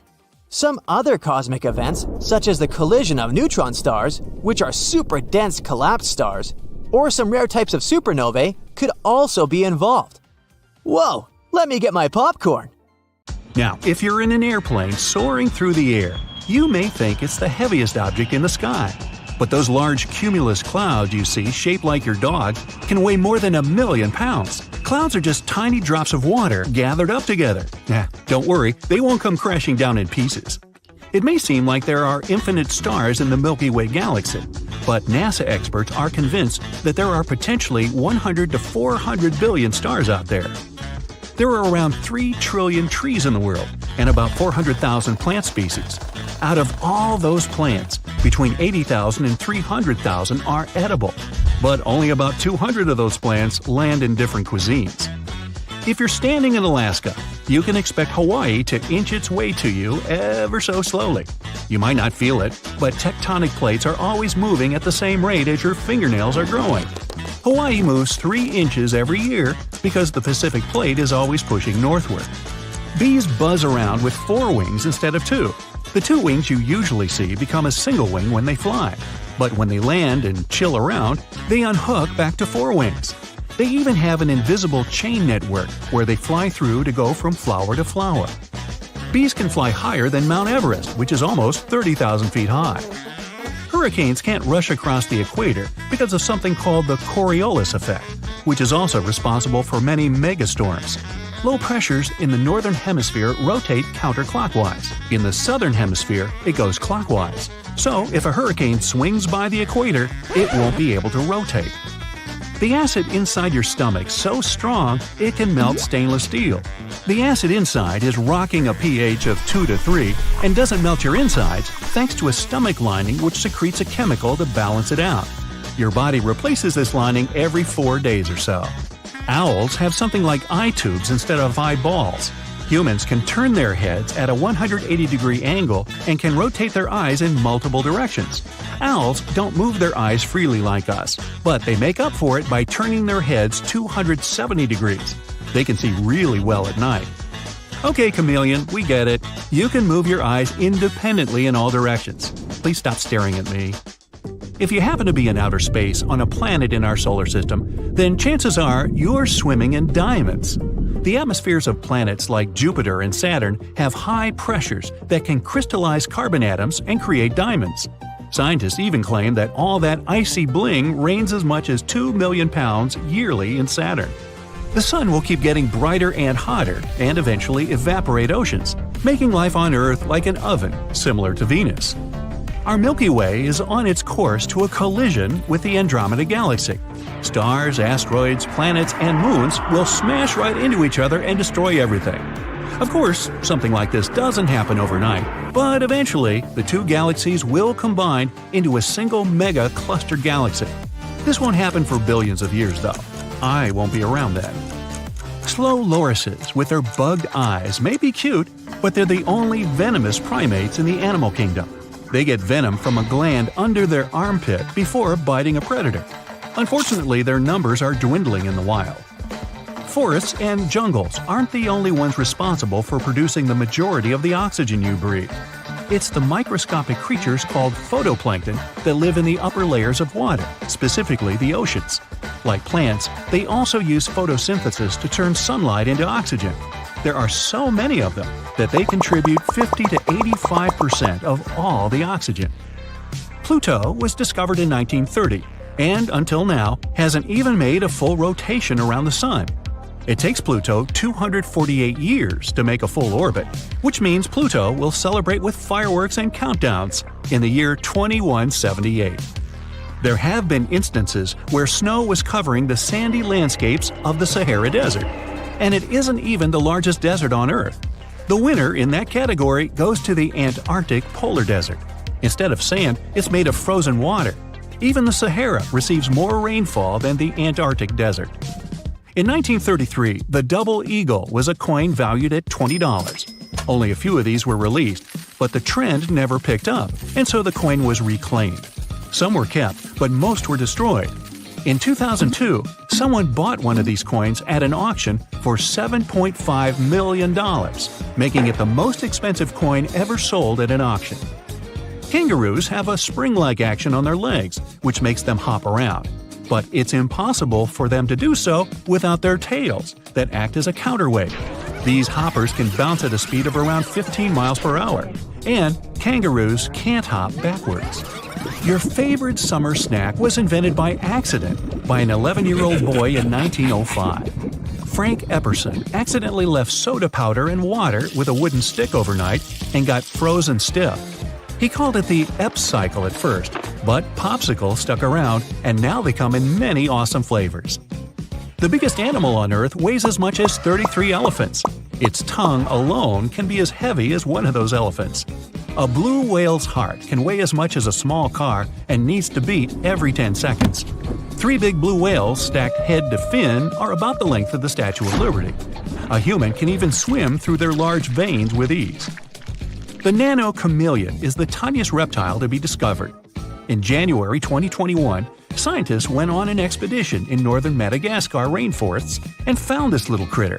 It feeds on mites and other microscopic creatures and is a little more than half an inch long. Europa is one of Jupiter's many moons and is the closest thing scientists call our next potential home within our solar system.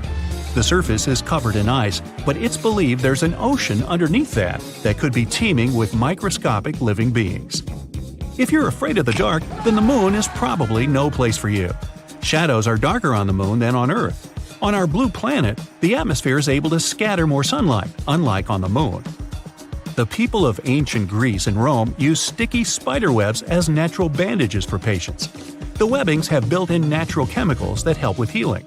Spider webs are so strong that 2 inches of wrapped spiderweb material can stop a plane when at landing speed.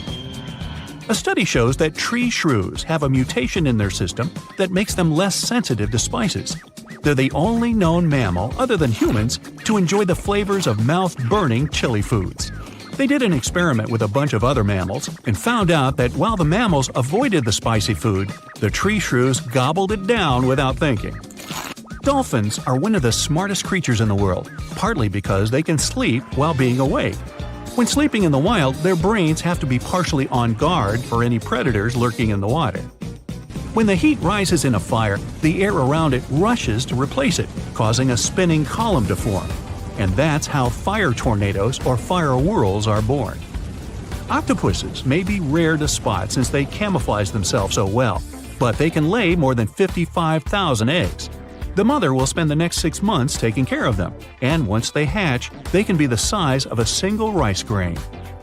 Next time you're cuddling with your cat, check out their back paws and count how many toes they have. There are 5 toes on each of their forepaws, but only 4 on their hindpaws. Scientists believe it helps them run faster or escape after plotting against you. Chow chows and some other dog breeds have bluish-purple tongues. Giraffes also have tongues of a similar color, except theirs are around 20 inches long. They use them for grabbing leaves from high branches. Next time you visit the Eiffel Tower, take a picture in the summer and the winter. If you have super bionic eyesight, then you'll notice that in the summer, the higher temperatures can make the tower grow by 6 inches. Hey, any view of the Eiffel is an eyeful. The ground suddenly starts shaking. Clouds of gas start forming in the sky, making it dark during broad daylight. Bits of the ground start swelling, lifting, and even collapsing. These are the telltale signs of a volcano that is bound to erupt.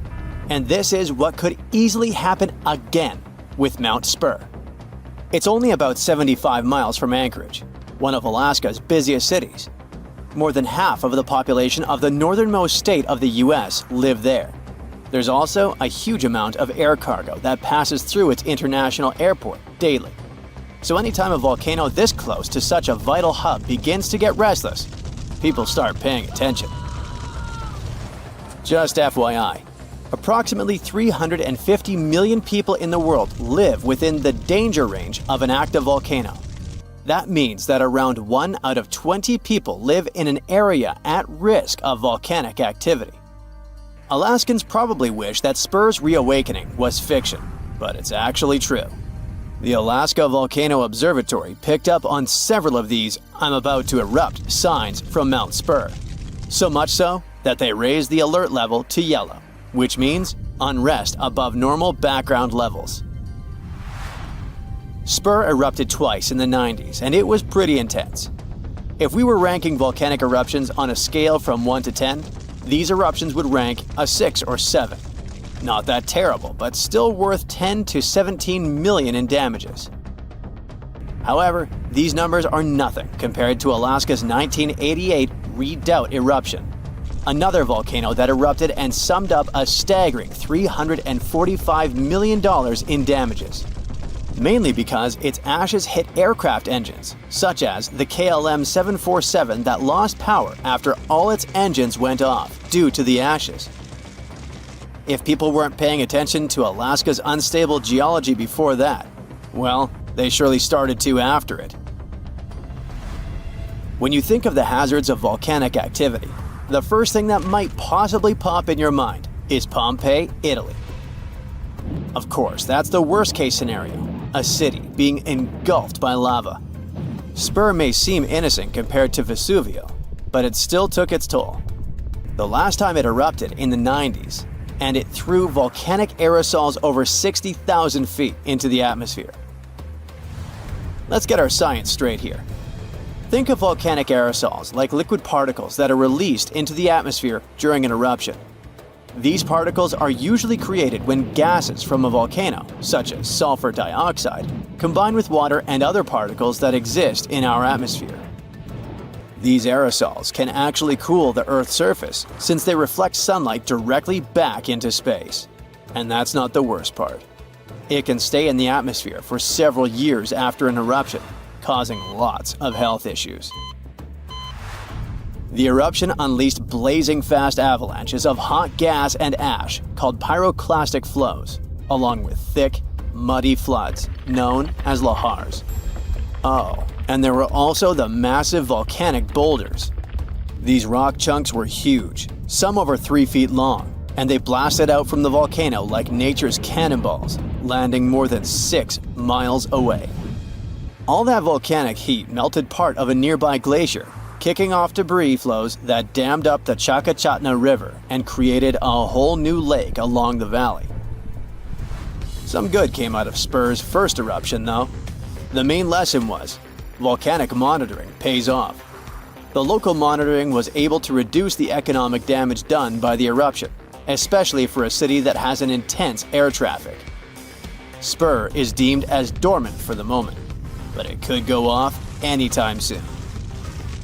You see, volcanoes are classified as active, dormant, or extinct, depending on how much action they're putting on. If it's still active, it's still rumbling and erupting somewhat regularly. Dormant means it's had some recent activity, but it's still lying low for now. And extinct, that's when it's been quiet for such a long time that we figure it's done for good. One of the US's most dangerous active volcanoes is Mount St. Helens. This volcano is actually responsible for the most powerful eruption in US history. Its last blast was so intense, it threw off about 1,300 feet off its summit. Basically, the top of the mountain vanished, and if you thought Mount Spur's ash cloud was impressive, St. Helens wins the competition since it launched its ashes 80,000 feet into the sky. Eastern Washington plunged into total darkness. But it wasn't just that.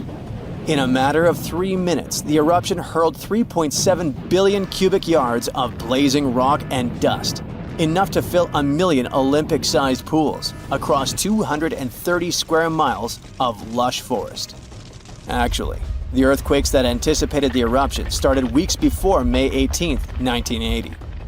A ground shake of magnitude 5.0 went off, triggering a landslide on one side of the volcano.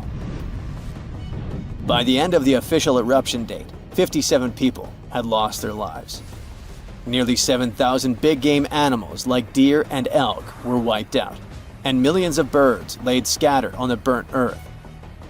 Researchers don't think St. Helens will blow at the same magnitude again anytime soon, but they're keeping an eye on it, because this volcano is not exactly finished. By the way, the word volcano comes from the Roman name Vulcan, which was the Roman deity of fire, and they often happen at the meeting point of tectonic plates, which are the pieces of the Earth's surface that fit together like a jigsaw puzzle. The so-called Ring of Fire, located in the Pacific Ocean, is the world's danger zone when it comes to volcanoes. It contains between 750 and 915 active volcanoes. The largest volcano located in the Ring of Fire, also the largest active volcano in the world, is the Mauna Loa. It's over 13,000 feet high, and it's located in Hawaii. Researchers say that Mauna Loa has been erupting for at least 700,000 years. Its most recent eruption began on the 27th of November 2022, and it lasted until December 13th. It's been quiet since the 80s until it decided to wake up again. Thanks to constant monitoring by the Hawaiian Volcano Observatory, it didn't cause any casualties when it last erupted. Scientists have been investing big time on volcanic monitoring, not only to reduce economic hazards, but also to save lives. The most recent attempt has been to drill into volcanoes. Recently, a group of scientists went all the way to Iceland in one of the world's volcanic hotspots. There are around 33 active volcanoes in Iceland alone, but the one that is the most interesting to them the most is the Krafla volcano. The Krafla has erupted around 30 times in the last 1,000 years, and its most recent eruption was in the mid-1980s. The project, named Krafla Magma Testbed, or KMT for short, is hoping to advance the understanding of how magma behaves underground. The main advantage of this drilling research is predicting the risk of eruptions, but it can also help to push geothermal energy forward. I mean, can you imagine having electricity that is run by the limitless source of volcano power? The KMT team will begin drilling holes deep into volcanic ground in 2027. They're aiming at reaching over a mile into the ground. After all, it's different to monitor lava activity when it's on the surface than when it is still below ground. This will allow researchers to listen to the pulse of the Earth, according to them. They're saying this research is as revolutionary as the first time man went to the moon. Oh, and speaking of that, I was shocked to discover that volcanoes exist all throughout the solar system. Yep, other planets and moons have volcanoes too. The largest volcano in our solar system is Olympus Mons on Mars. It's a shield volcano, much like the ones that make up the Hawaiian Islands. It's about 370 miles wide. If we transported it all the way back to Earth, it would almost occupy all of Poland. Yikes.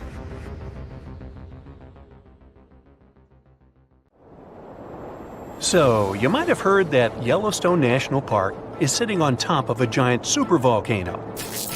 That's the reason why the area can boast powerful geysers and hot springs. But it also means that underneath Yellowstone, there is an enormous magma chamber. In 2015, researchers from the University of Utah found out that this chamber was much bigger than everyone had previously thought. They even found one more reservoir with magma under the top one. Apparently, the more spacious the chambers are, the more magma they contain. Together, the two reservoirs store a glob of magma that could easily fill the Grand Canyon not once, but 11 times. But you know the most worrying thing about the magma chambers? They tend to push against the ground above them. As a result, the land in Yellowstone rises about 1 to 2 inches a year. On top of that, Yellowstone has the status of an active volcano, and its volcanic explosivity index, yes, there is one, is 8 out of 8. Such a high number means that if this volcano erupted, it would be an apocalyptic event. To put it into perspective, the eruption of Pinatubo in the Philippines in 1991, which is considered the most powerful in living memory, was given a mere 6 on the volcanic explosivity index. Ha, loser. Now, let's figure out if there's anything to worry about. In March 2023, the University of Utah seismograph stations recorded 354 earthquakes in the entire region of Yellowstone National Park. Sounds like a lot. But keep in mind that the most impressive event of the month was a mini earthquake of magnitude 3.7. It was part of a swarm of 106 earthquakes that began on March 29th and continued until the end of the month. Yep, earthquakes apparently also come in swarms, so be aware. Experts say that Yellowstone's seismic activity is, well, kind of more active than usual, but it's really nothing serious. A geophysicist working at Yellowstone Volcano Observatory called Michael Pollan claims that the volcano won't erupt anytime soon. For this to happen, there must be enough magma ready to erupt beneath the surface. Whew. There should also be enough pressure to cause this magma to rise. But neither of these conditions exist today. According to the expert, Yellowstone is stable now. At the same time, Pollan and his team are keeping track of all kinds of underground activity, looking for warning signs of possible eruptions. Some of them can be the frequency of earthquakes and ground deformation. Thousands of mini earthquakes, coupled with extreme changes in the surface of the ground in that area, can be alarming. The team also monitors the temperature of the park's thermal features. That's another noteworthy sign of a potential disaster: park-wide changes in geyser activity, as well as gas and thermal emissions. So, despite the media claims that Yellowstone is due to erupt soon because the last eruption happened 70,000 years ago, that's not how volcanoes work. Experts say that it's one of the most popular misconceptions about volcanoes. They don't follow timelines. If a supereruption did happen, though, the most worrying thing for us would not be the lava flows, and not an earthquake that would most likely accompany the natural disaster. No, the worst consequence of such a supereruption would be ash and ashfall. Let's have a look at what it was like when the Yellowstone volcano erupted many years ago. There have been at least 3 supereruptions in the history of the volcano. The most powerful of them was 2,500 times more devastating than the terrifying eruption of Mount St. Helens in Washington state in 1980. As for the most recent supereruption, it was dubbed the Lava Creek eruption. It formed the Yellowstone caldera after spewing out an insane amount of dust, volcanic ash, and rock into the air. Recently, scientists have also learned about two other previously unknown supereruptions that happened around 9 and 8.7 million years ago. The younger of the two is now considered to be the largest recorded event of the whole Snake River Yellowstone volcanic province. Anyway, let's have a look at what was going on all those millions of years ago. Because I wasn't around then, so we're all assuming this stuff based on evidence. The first signs of the disaster appeared long before the catastrophe broke out. For thousands of years, the heat had been welling up from within the planet's insides. It had been melting rock beneath the planet's crust and leaving behind huge chambers. They were filled with a pressurized mixture of semi-solid rock, magma, water vapor, and different gases, including carbon dioxide. All this scorching underground soup was expanding since more and more magma arrived with time. The land over the volcanic system was rising upward almost unnoticeably. A year before the supereruption, Yellowstone gave a warning, a burp maybe, but that long ago there was no one who could interpret these signals. Plus, those alarming processes were mostly going on underground. For example, decompression releases gas bubbles. While bursting, such bubbles can often power particular kinds of eruptions. Months before the eruption, small-scale earthquakes became more frequent and more intense. The ground in many spots all over the supervolcano got hotter than it used to be. Surface lakes and groundwater also became warmer.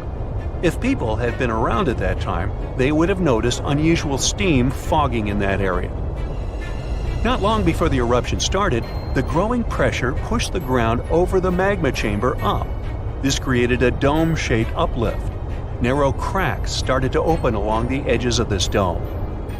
Imagine opening a bottle of soda after you've shaken it. Something like that was happening near the volcano. Think Mentos and Diet Coke. The pressure was released through the fractures when gases were bursting out from under the surface.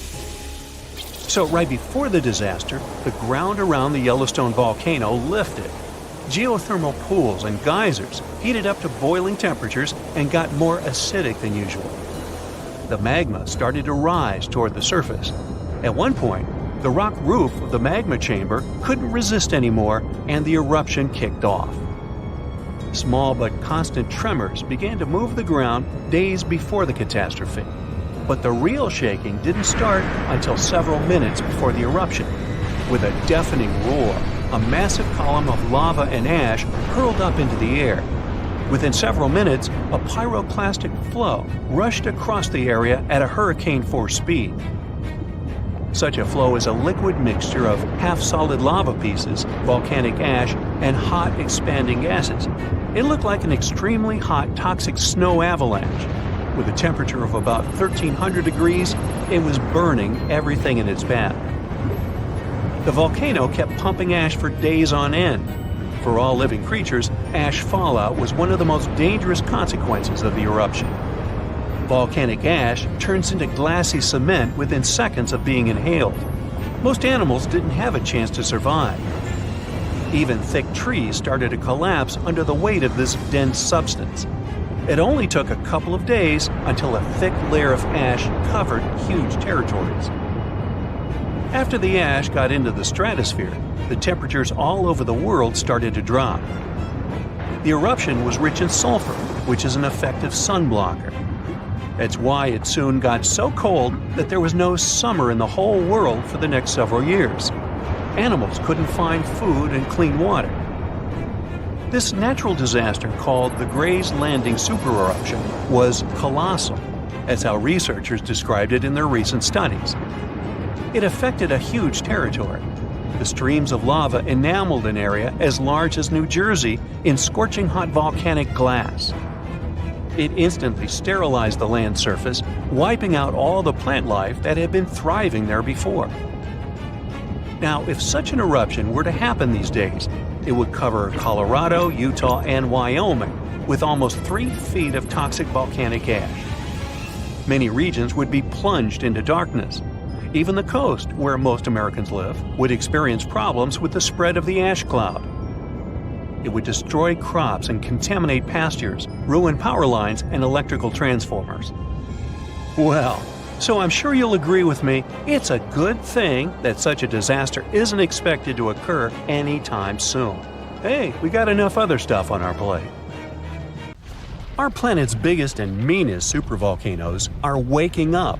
When they erupt, you'll surely notice it, even if you live thousands of miles away from the epicenter. Scientists are worried we might not have enough time to prepare and deal with the consequences of a supereruption. There's some volcanic activity close to the Italian city of Naples. And no, it has nothing to do with the famous Mount Vesuvius, but with another volcano. This one is harder to see as it doesn't have a tall peak like Vesuvius. But don't let this bad guy trick you. It could be way more dangerous than its giant neighbor. It does have a huge crater that's about 8 miles wide. This volcano is called Campi Flegrei, and it's actually one of the largest volcanoes in Europe, sitting under the town of Pasquale. So, Campi Flegrei erupted 39,000 years ago with a bang so massive it spread ash across the whole Mediterranean region. It also caused the temperature to drop by over 16 degrees Fahrenheit across Eastern Europe. It was the biggest volcanic eruption in Europe in 200,000 years. Since then, Campi Flegrei has had smaller eruptions, and the last one happened in 1538. Now the area is full of small craters, hot springs, and bubbling pools, and they're all proof that this volcano is still very much alive and brewing something. Since the early 2000s, the ground in the giant crater and the town nearby have been slowly rising by about 1 to 1.5 inches every year. There were at least 150 earthquakes that shook this supervolcano lately. In May 2024, there was a 4.4 magnitude in the area, the biggest in the last 40 years.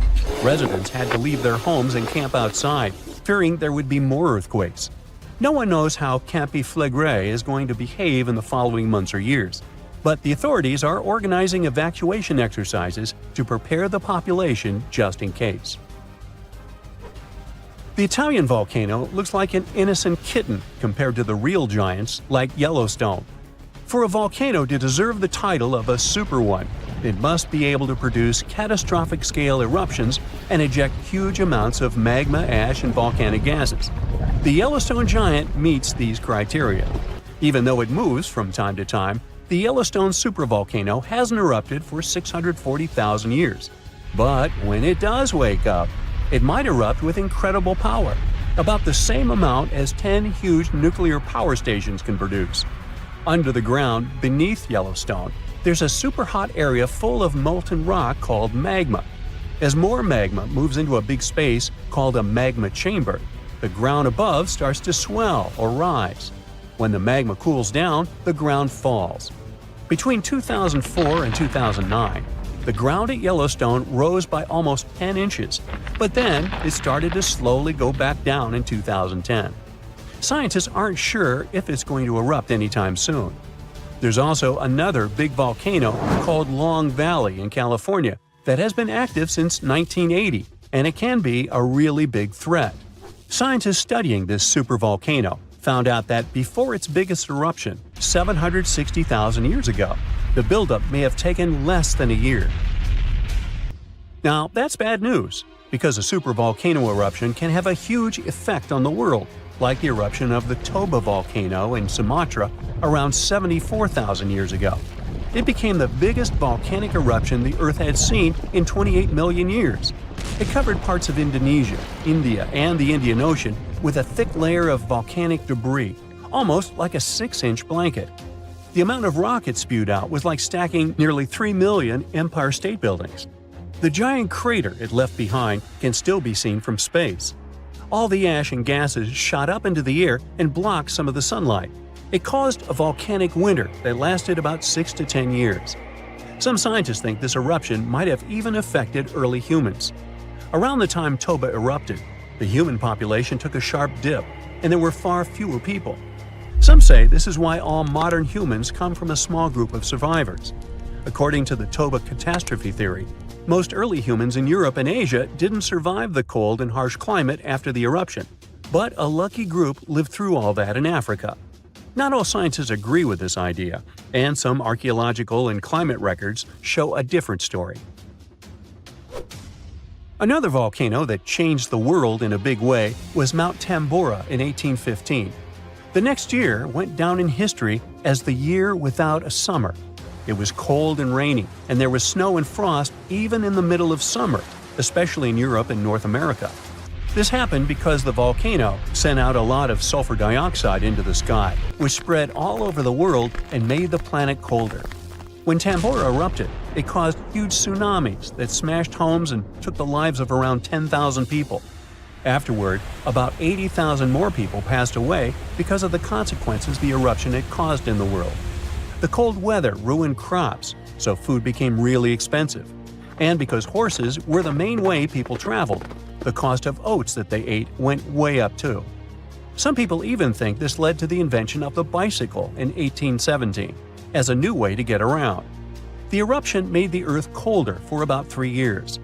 Now, even though the Tambora eruption was so powerful, Krakatoa, another volcano in Indonesia, stole the show when it erupted in 1883.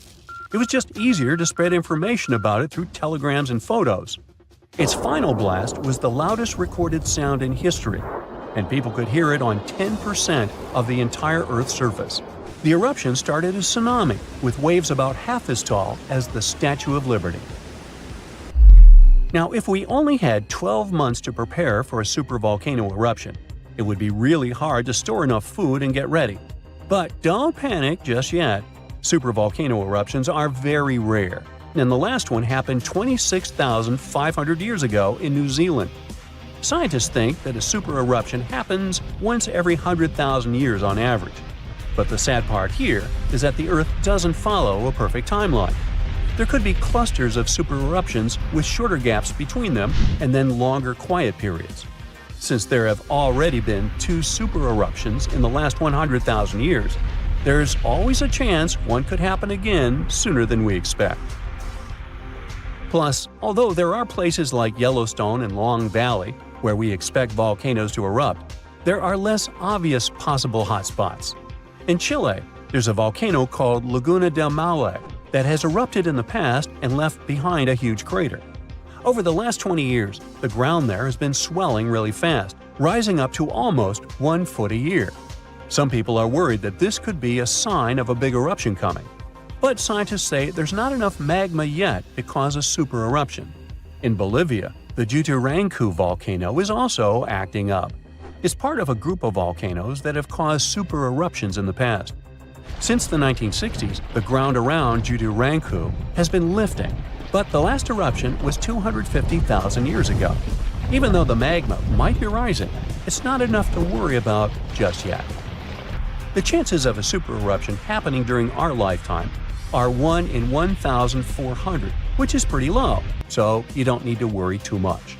But just like someone wins the lottery every week with very small chances, a super eruption could happen sometime in the future, and when it does, we'll need to be prepared. Guaijen Volcano in Indonesia is not your ordinary lava-belching mountain. Instead of producing black smoke and red lava, as most volcanoes do, this eccentric guy lets out a blue flame and electric blue lava. This phenomenon occurs because the volcano contains some of the highest levels of sulfur in the world, and when the sulfuric gases interact with scorching air and get lit by the molten lava, they start to turn blue. Unfortunately, you can see this mesmerizing sight only at night, but you can smell it all day long. By the way, the world's largest acid lake is also located inside this crater. The Dead Sea has a high concentration of salt and minerals compared to other seas, even though it's technically a lake. Swimming is almost impossible, but people go there for the natural chemicals for the body.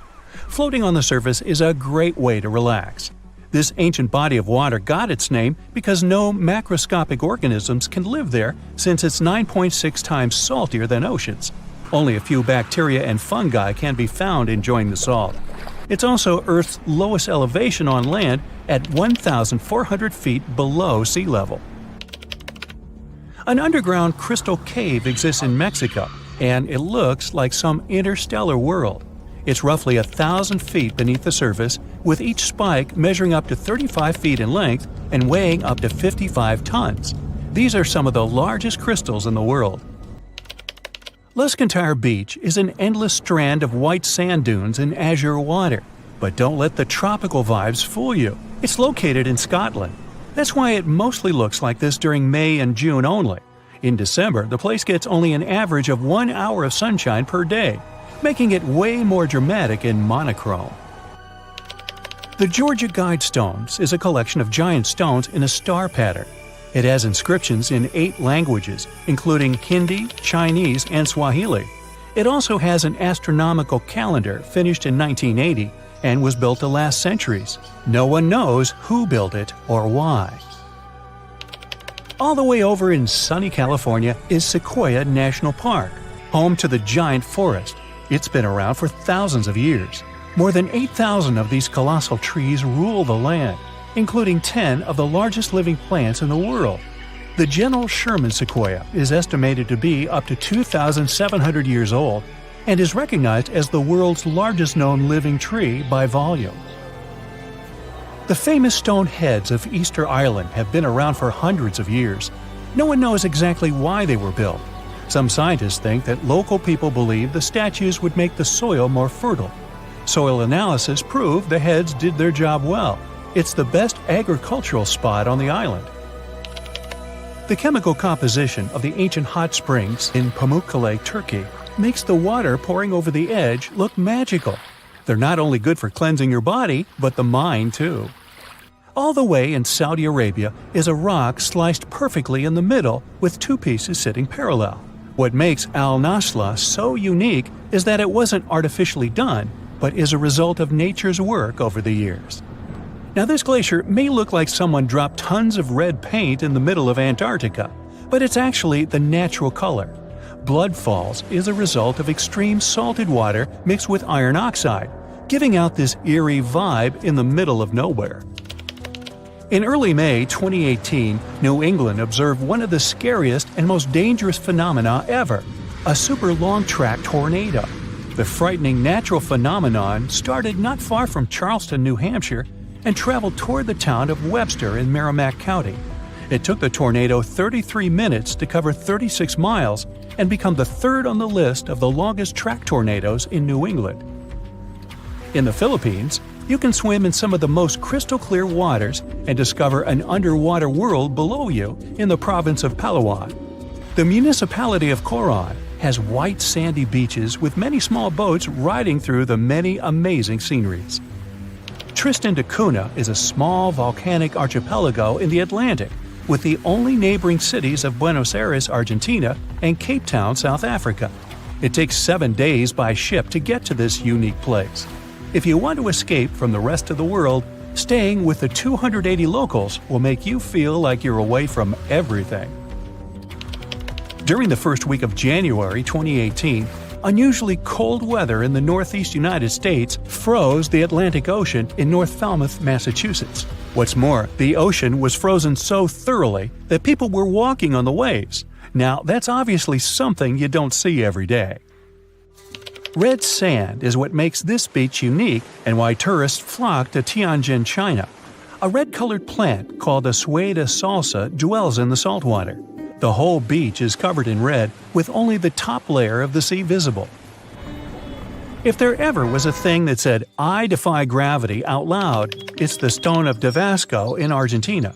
The huge 300-ton boulder stands precariously on the edge of a cliff and rocks a little bit from side to side in the wind. People even checked it by putting glass bottles under one of its edges. They exploded with another movement of the rock. Unfortunately today, you can't see this wonder of nature as it was a century ago. In 1912, the boulder suddenly dropped from its perch, which it had occupied for literally hundreds of years. The people of the nearby town of Tandil were so sad about this event that 95 years later, in 2007, they decided to restore the stone. They made a plastic replica of the rock and put it on the same spot and even in the same position. So, even today, coming by Tandil, you can see its famous balancing boulder. More of a symbol now, of course, because it's no longer rocking and only weighs 9 tons, but instantly recognizable nonetheless. Socotra is an alien-like island off the coast of Yemen in the Indian Ocean with one of the most unique trees ever seen. It's called the dragon tree, and it can only be found on this amazing island. In 2008, it was labeled as a World Heritage Site. If you ever see a tight burning column of air, don't panic, it's not the end of the world. The creepy combination of whirlwind sounds and scorching inferno means that you have crossed paths with a fire tornado, also known as fire twister or fire whirl. This dangerous phenomenon occurs mostly during wildfires. These fires create a big area of superhot air just above the ground. When this scorching air gets mixed with the cooler air higher up, it results in a whirlwind that churns up burning debris and flames. The most powerful firenadoes can stretch hundreds of feet into the air. The House of Mystery in Gold Hill, Oregon, amazes its visitors with gravity-defying effects. You can't stand straight there, always leaning to the side and having to hold on to something for balance. Balls roll upwards. There's also a broom that stands perfectly still wherever you put it, unlike virtually everything else in the shack. The local Native American tribes called this place the Forbidden Ground, even before the house was built there, and they avoid approaching it. The owners of the shack, though, decided to turn it into an attraction, and they succeeded. They created an atmosphere of mystery around the place, and spread the news about it in newspapers and later on the internet, and voila! A perfect anomaly is made. In fact, it's no more than a curiosity, a human-made optical illusion that tricks your eyes and other senses. Now, if you travel to the Philippines, Indonesia, or Papua New Guinea, you'll have a chance to see some of the most unusual and cheerful trees in the world. The trunk of the rainbow eucalyptus looks as if it had been painted orange, green, red, purple, yellow, brown, blue, hey, you name it. Some trees are so bright that they seem artificial. The rainbow eucalyptus regularly sheds strips of bark, which reveals a bright green layer underneath. A bit later, this green layer gradually changes its color, and since the shedding happens at a different time in different places on the trunk, the tree starts to look multicolored and very attractive. Yemen is home to the oldest skyscrapers in the world and the oldest metropolis. The ancient city of Shabam is considered to be the Manhattan of the desert, due to the collection of mud buildings popping out of the desert floor. It used to be a caravan stop during ancient times.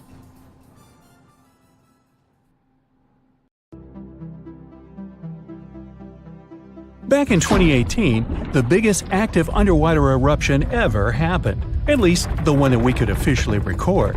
Scientists followed earthquakes that struck the area in the western Indian Ocean off Madagascar. Between 2018 and 2021, over 11,000 earthquakes struck a small island called Mayan between Madagascar and Mozambique. The strongest one had a magnitude of 5.9. Until then, this area had been pretty peaceful.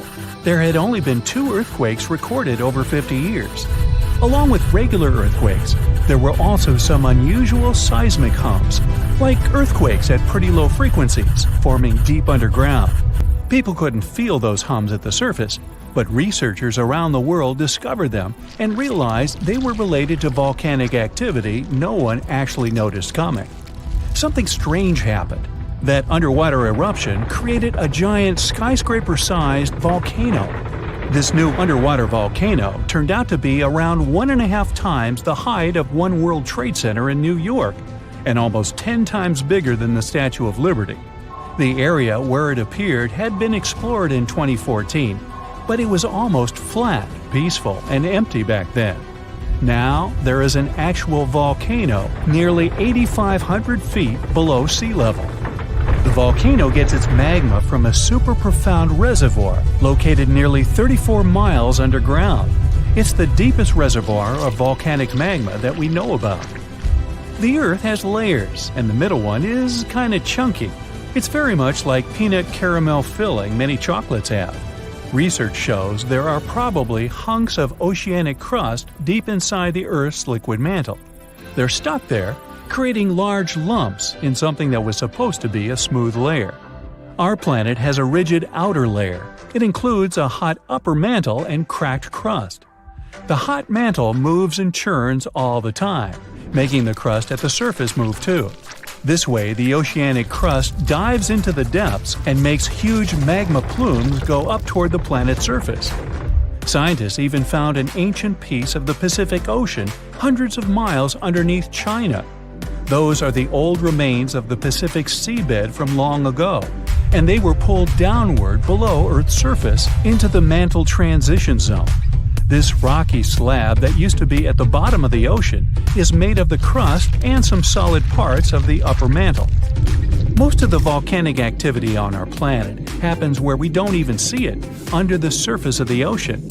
About 70% of all volcanic activity happens in the oceans, and mostly in the area of the South Pacific, with over 1,100 volcanoes squeezed into that area. Coastal cliffs, mountain changes, soils, and sediments that line valleys. These are only a small portion of the rocks on our planet. Oceans hide so much more deep down below the Earth's surface. In between the Earth's surface and its core is the mantle. It's a warm, thick layer of rock that moves and flows constantly. Some hundreds of miles below, there's a place where diamonds grow. As they form, they go through high temperatures and pressure, after which they eventually freeze.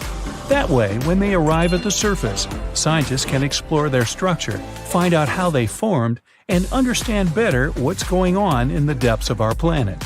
Thanks to diamonds, they realized the mantle was very wet, and it possibly contained much more water than all the oceans on Earth. Our planet is eating up its own oceans.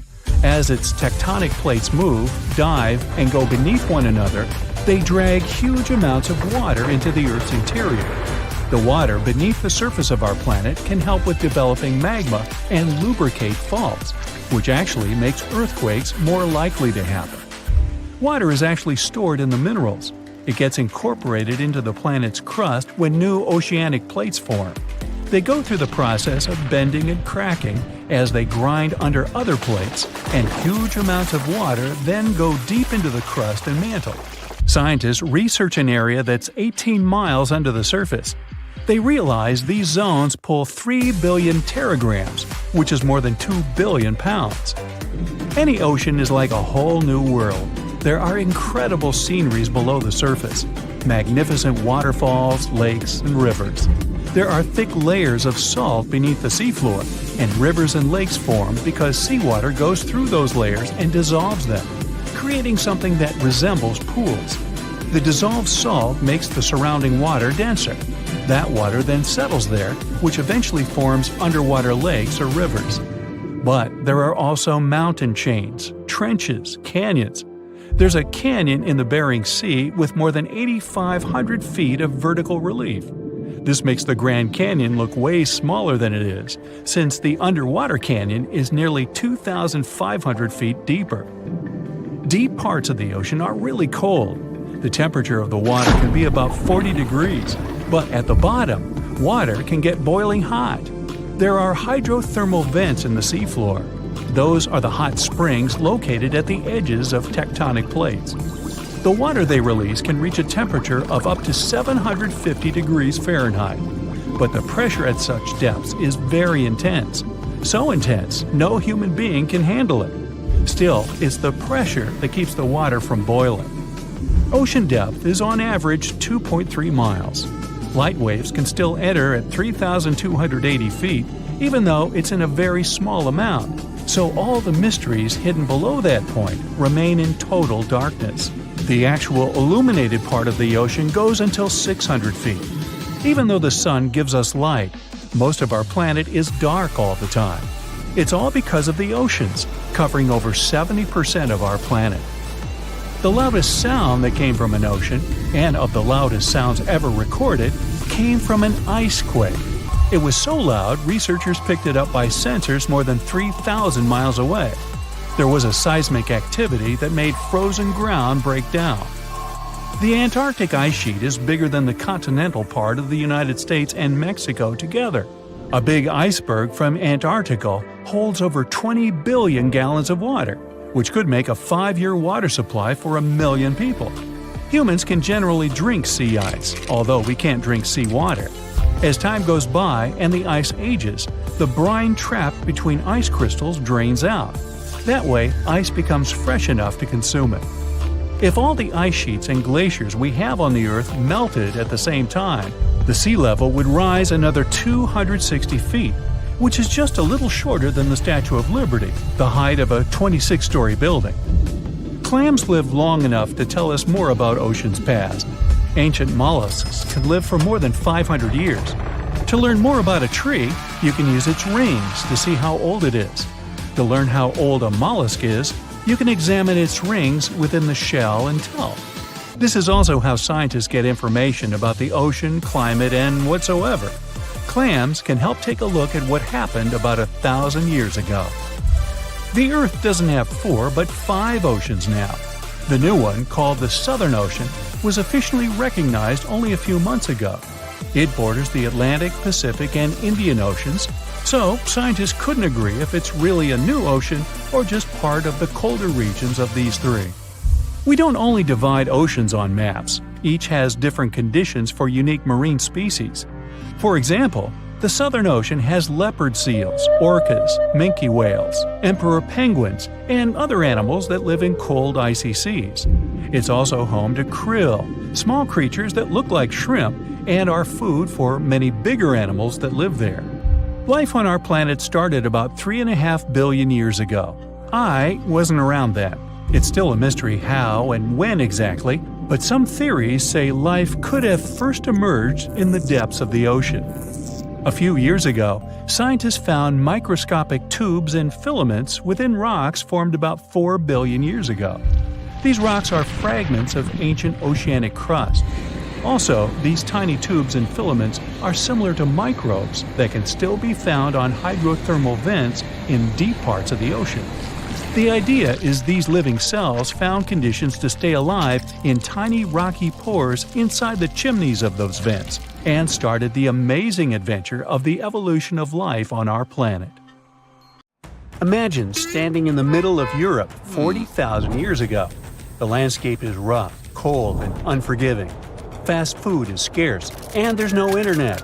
Suddenly, from out of the woods steps a figure, stocky, strong, and with a face that is quite unusual.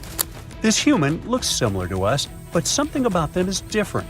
Their brow is heavy, their nose is broad, and their body seems to be built to fight nature itself. Well, congrats! You've just met a Neanderthal. You might have thought that Neanderthals were basically ancient humans, but that's not really true. We come from the same genus called Homo, but we, all modern humans, belong to one same species called Homo sapiens. However, there used to be lots of human species before, and Homo neanderthalensis was just one of them. And they actually were kind of cooler than us. So what in the world has happened to them? Neanderthals lived for a long time, for about 360,000 years, across Europe and parts of Asia. 40,000 years ago, the place we now call southern Italy was sitting on top of a huge disaster, a massive supervolcano called Campi Flegrei. This big boy is huge, about 9 miles wide. That's about 10 to 20 minutes in a car to get across it all. But there were no cars then, remember? At the time, it was quiet for a while, but one day, suddenly, it blew in what became one of the biggest volcanic eruptions Europe had seen in 200,000 years. The catastrophe was so crazy that ash, gases, and debris altered the climate across the entire continent. What comes next is usually called a volcanic winter. Average temperatures drop, the sky gets darker, and life becomes even harsher than it already is. The eruption, known as the Campanian Ingembrite, caused Europe to cool by as much as 7 degrees Fahrenheit. Doesn't sound like much? Well, the drop of even 1 degree would cause winters to become harsher, causing horrible snowfall, rains, and floods. Crops would struggle to grow, leading to food shortages. The weather would go wild, too, with storms and droughts. Hey, kind of like now. Except multiply this by 7. Events like these caused some huge chaos in modern times. You can imagine what it did to the Neanderthals. But in reality, a simple volcanic eruption shouldn't destroy an entire species, right? Well, yes. The truth is, the Neanderthals were already hanging by a thread back then, and all because of us. They've been in a tough spot for a while. They lived in places that are now parts of Europe, Western Asia, and the Middle East. Modern humans, us Homo sapiens, entered Europe and were giving them some serious competition for food and shelter. Homo sapiens were sneaky dudes, better at finding food, easily adapting to different environments, and using more advanced tools. We were pushing Neanderthals out, trying to get the same resources. We literally made their extinction a slow and very unpleasant process. So, while the volcano definitely made things worse, it wasn't their only problem, and they didn't completely disappear after the eruption. Some of them hung on in isolated places, like Gibraltar, for another 12,000 years. That's because it's likely most of the severe cooling actually happened farther east, away from where the Neanderthals were trying to survive, and it didn't hit their homes as hard as we thought. In fact, the eruption may have even helped them, at least for a while. Some scientists say that the volcanic fallout might have slowed down modern humans' expansion into Neanderthal territory and gave the poor fellas a little more time to survive. So, the Campiflagre eruption was a nasty event, but it only delayed the inevitable. Campiflagre is a wild card. It's also known as the Fields of Fire. The air itself there is thick with legend. The Greeks and Romans believed this volcano was the gateway to the underworld. Even an ancient Roman poet, Virgil, mentioned this in his famous story, the Aeneid. The hero Aeneas must descend into the underworld, and this place is exactly where he starts. Back in the day, this landscape was full of Roman villas, spas, and fish ponds. The elite had the time of their lives there. What they didn't know, though, was that they were standing on treacherous ground that could go crazy at any moment. The Campiflagre is not your typical volcano. You'd imagine a single towering peak, but the landscape looks deceivingly calm, with small features popping up here and there. But if you flew above it, the sight would be insane. A gigantic circular basin, peppered with volcanic cones and craters, like scars from the Earth's violent past. The danger here lies in its subtlety. The ground beneath your feet is constantly shifting, even when you don't notice it. Every so often, the land rises, only to sink again, sometimes by several feet, as magma or gas moves beneath the surface. It's incredibly creepy. The risk is almost invisible. The Campiflagre is a massive depression formed by two colossal volcanic eruptions. One of them was the one that cooked Neanderthals, and another happened 15,000 years ago. The most famous eruption, though, happened in the 16th century, and it was horrifying. The year was 1538. For years, the people of Paswali had noticed something unsettling. Land that once sat below the waves was slowly rising. What was once the sea had become new ground. Rumblings from deep within the earth were terrifying, but had become a normal part of life. Earthquakes started in the early 1530s, small at first, but in just 8 years, they became the norm. Until one day, on September 28th, horrifying tremors shook the ground. By the next evening, as the sun dipped below the horizon, a massive crack ripped open the earth near the ancient Roman town of Trippergoli. From this gash spewed fire, smoke, and a rain of volcanic ash miles away. It was thick and muddy, likely mixed with underground water. The ground trembled as hot pumice rock was thrown high into the air. And then a new mountain began to rise from the land. This was the birth of what we now call Monte Nuovo. Eventually, things seemed to calm down, as if the earth was catching its breath. For days, things seemed quiet. Locals relaxed a bit. They began to approach the new mysterious volcano, a crater with something that resembled boiling within it. People visited it like a new attraction. But then, just days later, the disaster struck again. At night, without warning, a new mountain went wild. A blast from the southern flank hurled scoria, chunks of jagged volcanic rock, into the air. This one was fatal for 24 people. The debris found afterwards was huge and coarse. For centuries after, the only signs of life from the Monte Nuovo were small fumaroles, jets of gas seeping from the earth. But then, even those faded away. Now it's just a lush green cone, a pretty sleeping giant. But the ground near Naples, Italy, is still alive. The Campiflegrei sits quietly for now, but it might not be for long. It's showing signs it might be waking up again. This supervolcano looks like a hellish landscape, with its boiling mud pits, geysers, and steam vents. Romans and medieval Christians once believed it was a gateway to the underworld, and who can blame them?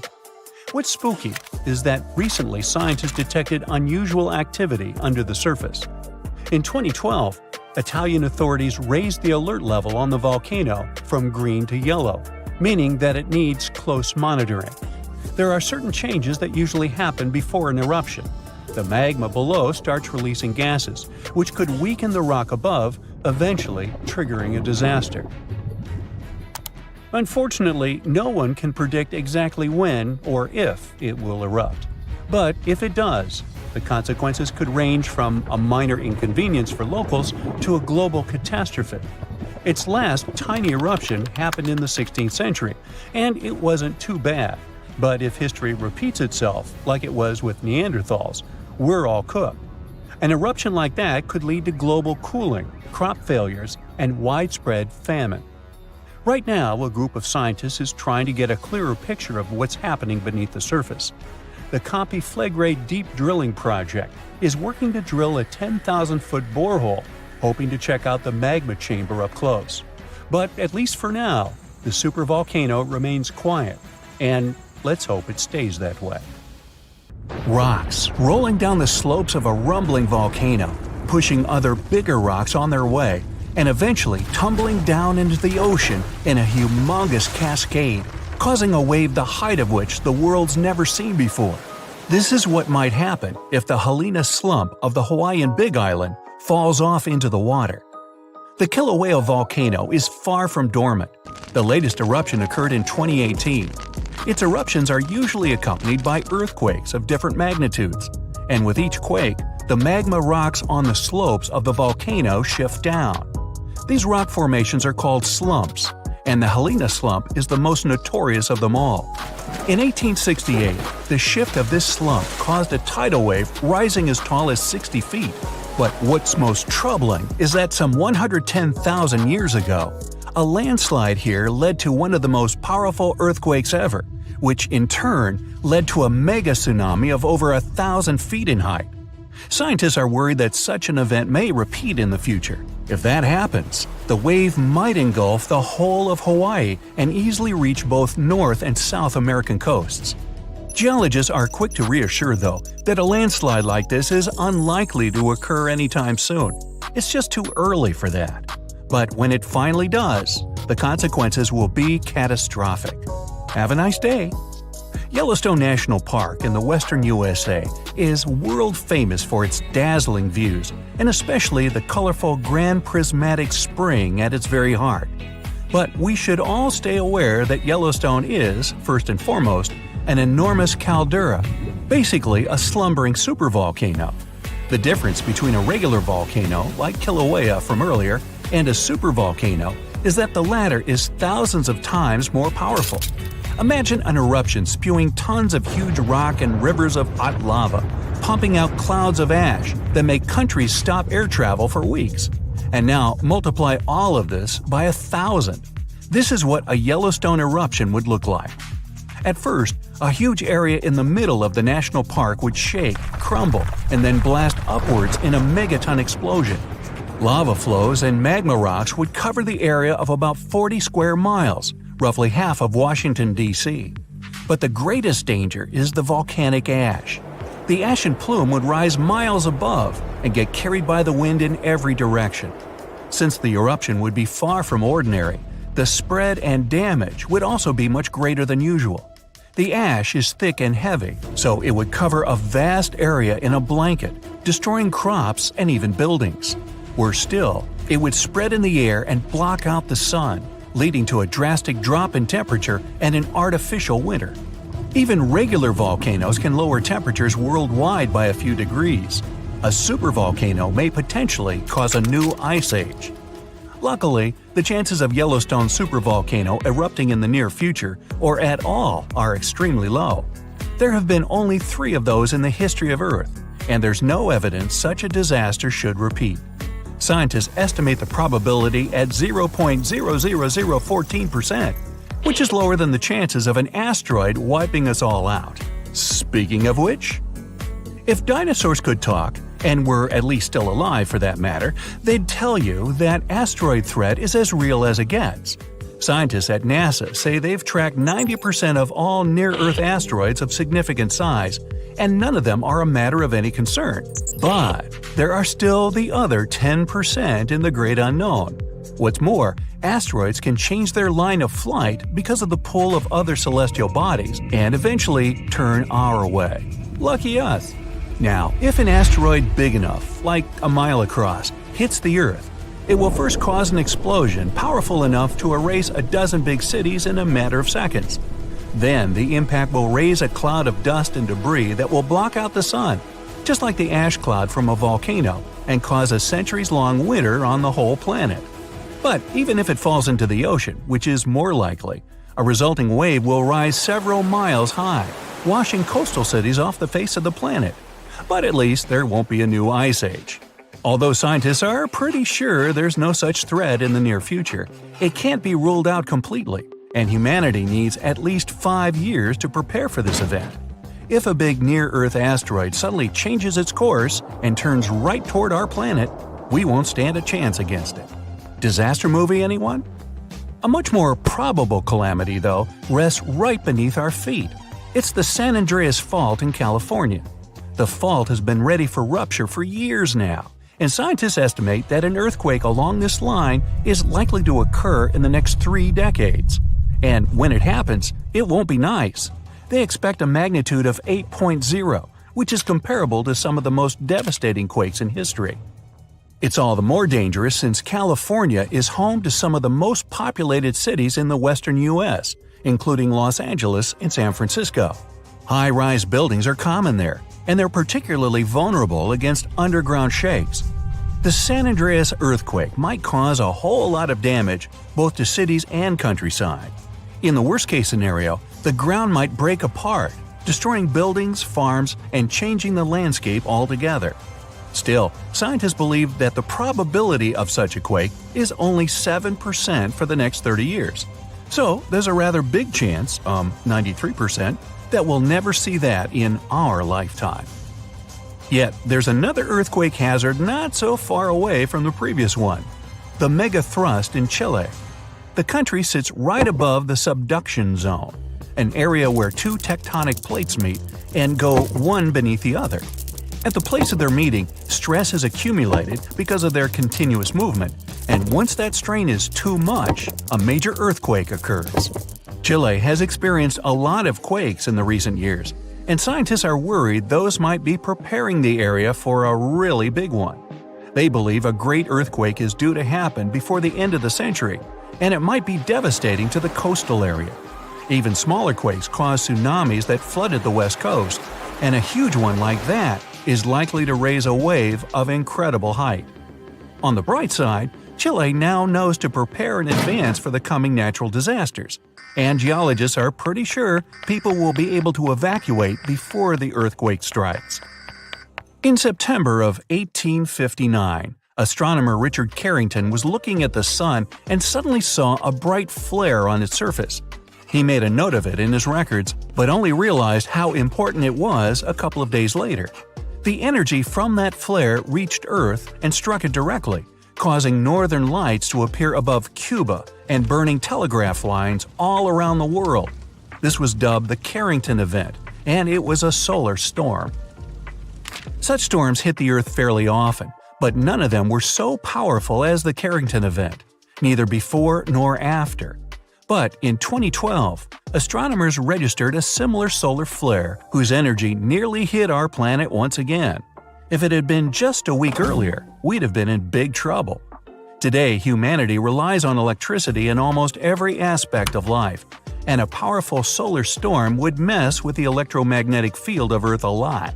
All electric appliances would either shut down or short-circuit, and huge transformers powering basically everything would go out of order for good. It would take years to repair them, and the cost of such a massive blackout would count in trillions of dollars. The worst of it is that science is almost unable to predict solar storms. And even if we could know about them in advance, we'd be powerless to stop them. The flare happens in a matter of seconds, and it takes about 8 minutes for the particles to reach the Earth's atmosphere, causing the disturbance. The power outage would come a bit later, in a day or so, when a massive cloud of plasma gets to our planet. At the moment, there's no protection against solar flares, and the chances of one powerful enough to cut all of our electricity in the next few years are quite high, about 12%. The only good thing about all this is that we now know of such a possibility and can at least prepare in advance. Hey, don't forget to pack some underwear and socks. You'll always need those. Phew, you can finally send that last report for the day and breathe out. The weekend is around the corner. But just when you're about to hit send, you're alarmed by the low rumbling under your desk. Is it the light rail passing by? Unfortunately, that's not the case. It's a volcano speaking. What, here? In Arizona? That's right, the ground keeps shifting under Arizona, reminding us that Earth is alive. No panic though. Let's arm ourselves with some context. 20 American states have extinct, active, and dormant, currently sleeping, volcanoes. Among such states, you can find California, New Mexico, Nevada, Utah, and Colorado. On the bright side, Arizona's volcanoes are dormant at the moment, but it doesn't mean they won't go off in the near or not so near future. Now, how about traveling to Arizona to check the traces of its active volcanic past? They dot the desert landscapes of this state like spots dot a Dalmatian. There are entire volcanic fields southwest of Phoenix, east of Douglas, near Flagstaff, north of Kingman, and near the Mexico border. The most worrying thing about these fields is that even though they're not active at the moment, eruptions in this region might happen every 1,000 years or so. Well, the time seems to be up. The last powerful and destructive volcanic eruption occurred around 1,000 years ago at the Sunset Crater. Oh, this place is worth paying more attention to. And we will, but a bit later. First, we have to talk about hotspots. No, not that place where you can surf the web. In our volcanic context, a hotspot is a place where insane amounts of heat melt the overlying crust, Earth's thin outer layer, and form volcanoes. This heat rises from the mantle, which is located between our planet's dense, superheated core and the crust. Want to see an example of this type of volcanism? Welcome to the Hawaiian Islands. The Big Island has its active volcanoes because, at the moment, it's situated on top of the Hawaiian hotspot. The older Hawaiian Islands were once there too, but later they drifted off towards the northwest. It happened because that's where the oceanic crust on top of which they sat, namely the Pacific Plate, moved.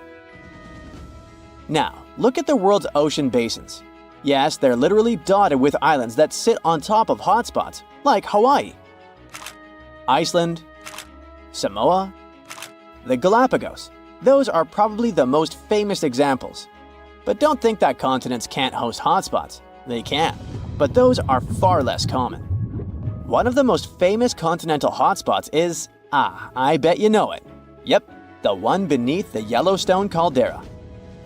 By the way, the caldera is a vast volcanic crater, especially one formed as a result of a massive eruption that led to the collapse of the mouth of a volcano. The Yellowstone hotspot is basically the creator of Old Faithful and the rest of the hot springs and mud pots for which the national park is famous. Speaking of Old Faithful, let's make a small detour and pay more attention to this wonder of nature. It's one of the most well-known geysers in the world. People have been coming from all over the globe to see it for more than a century. The cool thing about this geyser is that the likes of it can only form under very specific conditions. That's why they're pretty rare. Magma under the surface superheats pockets of underground water. The pressure there keeps growing until it eventually pushes the water upward with immense strength. A certain volcanic rock with a high silica content lines the tunnel through which this water escapes. Basically, it creates a unique pipe that can withstand unbelievable pressure and heat created by the water erupting above the ground. Old Faithful was the very first named geyser in Yellowstone. If you come to visit it expecting the thing to erupt every hour on the hour, you're gonna be disappointed. On average, Old Faithful erupts every 91 minutes or so, which isn't that bad either. Plus, you can download a special app which will provide you with the approximate time of the next eruption. But be very careful while visiting and stay away from the site. The water erupting from the powerful geyser reaches 204 degrees Fahrenheit. The steam is even more scorching, up to 350 degrees Fahrenheit. It's hot enough to bake a cake. But let's get back to our volcanic hotspots. Scientists still don't clearly understand why there aren't many hotspot volcanoes on continental crust. One reason might be that the continental crust is much thicker than the oceanic crust, which is about 4 times as thick on average. Another reason could be that most of Earth's crust, about 2/3 of it, is oceanic. This means that there's less continental crust for hotspots to form under. Now, I bet those of you living in Arizona will appreciate the following info. We'll talk about a volcanic field right in the heart of this state, the San Francisco Volcanic Field. That's a massive area filled with over 600 volcanoes. Yes, they're mostly small, but it doesn't make them any less impressive. They're scattered across 1,800 square miles in northern Arizona, a giant territory. Interestingly, scientists are still debating about whether this volcanic field is actually sitting on top of a hotspot. But one thing they agree upon, the volcanoes in this area get younger as you move east. And this pattern matches up with the North American plate moving west over what could be a stationary hotspot beneath the surface of our planet. Cool, huh? The volcanic hullabaloo in that area started around 6 million years ago. So, in geological terms, it's relatively young. As for the most recent eruption, it happened less than 1,000 years ago. The Sunset Crater, which I mentioned before, the one near Flagstaff, is the most famous vent from that eruption. The Sinagua people had to leave their homes at Wupatki Pueblo because of the eruption. That site is now part of the Wupatki National Monument. There, you can see how people lived in this volcanic region many years ago. If you go to explore this area, you'll notice that most of the volcanoes there are basalt cinder cones, small and steep. The Colorado Plateau has quite dry weather conditions. That's why the volcanoes haven't worn down much. Some of the best examples of those cones, like this one, called the SP crater, still look like they appeared yesterday. But look around. It's not just cinder cones. The San Francisco Volcanic Field also has a stratovolcano, as well as some lava domes that formed from volcanic rocks with more silica than basalt you can find in places like Hawaii. It means they're thicker and don't flow as easily. Anyway, the stratovolcano is going to be one of the most epic sights you'll come across while exploring this volcanic field. Well, not the stratovolcano itself, but the San Francisco peaks, the remains of that giant formation. They stand tall at more than 12,600 feet. That's 4.5 Burj Khalifas placed on top of one another. It makes the peaks some of the biggest landmarks in northern Arizona. They're not only stunning, but also sacred to the Native American people who have lived in the area for many generations. Now, unlike those super active volcanoes in Hawaii, the San Francisco Volcanic Field takes its time, thousands of years between eruptions. But you shouldn't relax just yet. Geologists say another eruption is likely to happen one day. It will probably occur in the remote eastern part of the field, away from big towns. Phew! And if that next eruption is anything like the one that formed Sunset Crater, it would be quite the show. Lava fountains and rivers of lava flowing. At the same time, the next eruption might not happen for centuries, maybe even millennia. Until then, The San Francisco volcanic field will remain a hidden gem of volcanic history, waiting for its next fiery performance. These ominous rumbling sounds, the ground shaking under your feet. Wait a minute, that's my tummy. Or it might be Washington State's Mount Adams waking up. It's the largest volcano in the state by both area and volume, and it's recently started to show signs of life after staying silent for thousands of years. Scientists have noticed an alarming uptick in seismic activity around the mountain. And since the last eruption here happened between 3,800 and 7,600 years ago, humanity was still in the Stone Age at that time. This sudden chattiness has scientists, let's say, curious. The U.S. Geological Survey has hurriedly installed temporary seismic stations around Mount Adams to keep an eye on the situation. At the same time, they reassure the public there's no need to panic. Mount Adams doesn't reach the height of the better-known Mount Rainier, and still it covers a massive area, making it Washington's largest active volcano. Interestingly, records show that before September of this year, Mount Adams had experienced an average of just one small earthquake every 2 to 3 years since 1982.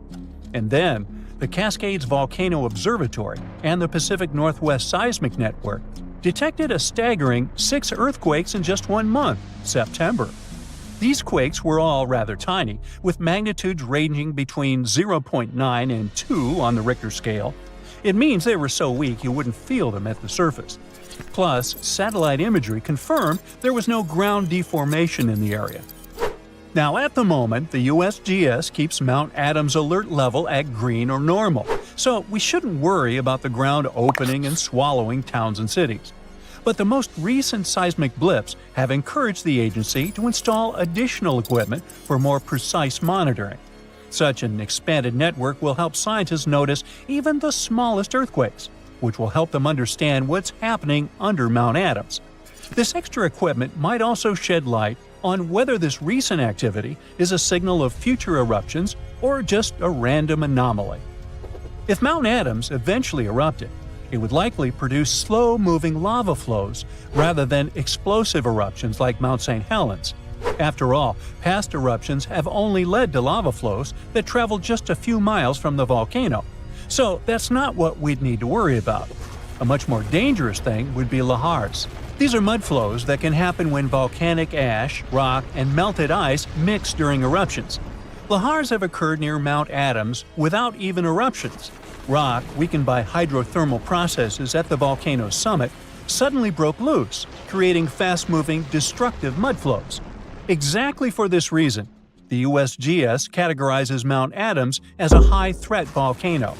While it doesn't erupt frequently, it still poses serious risks to nearby settlements.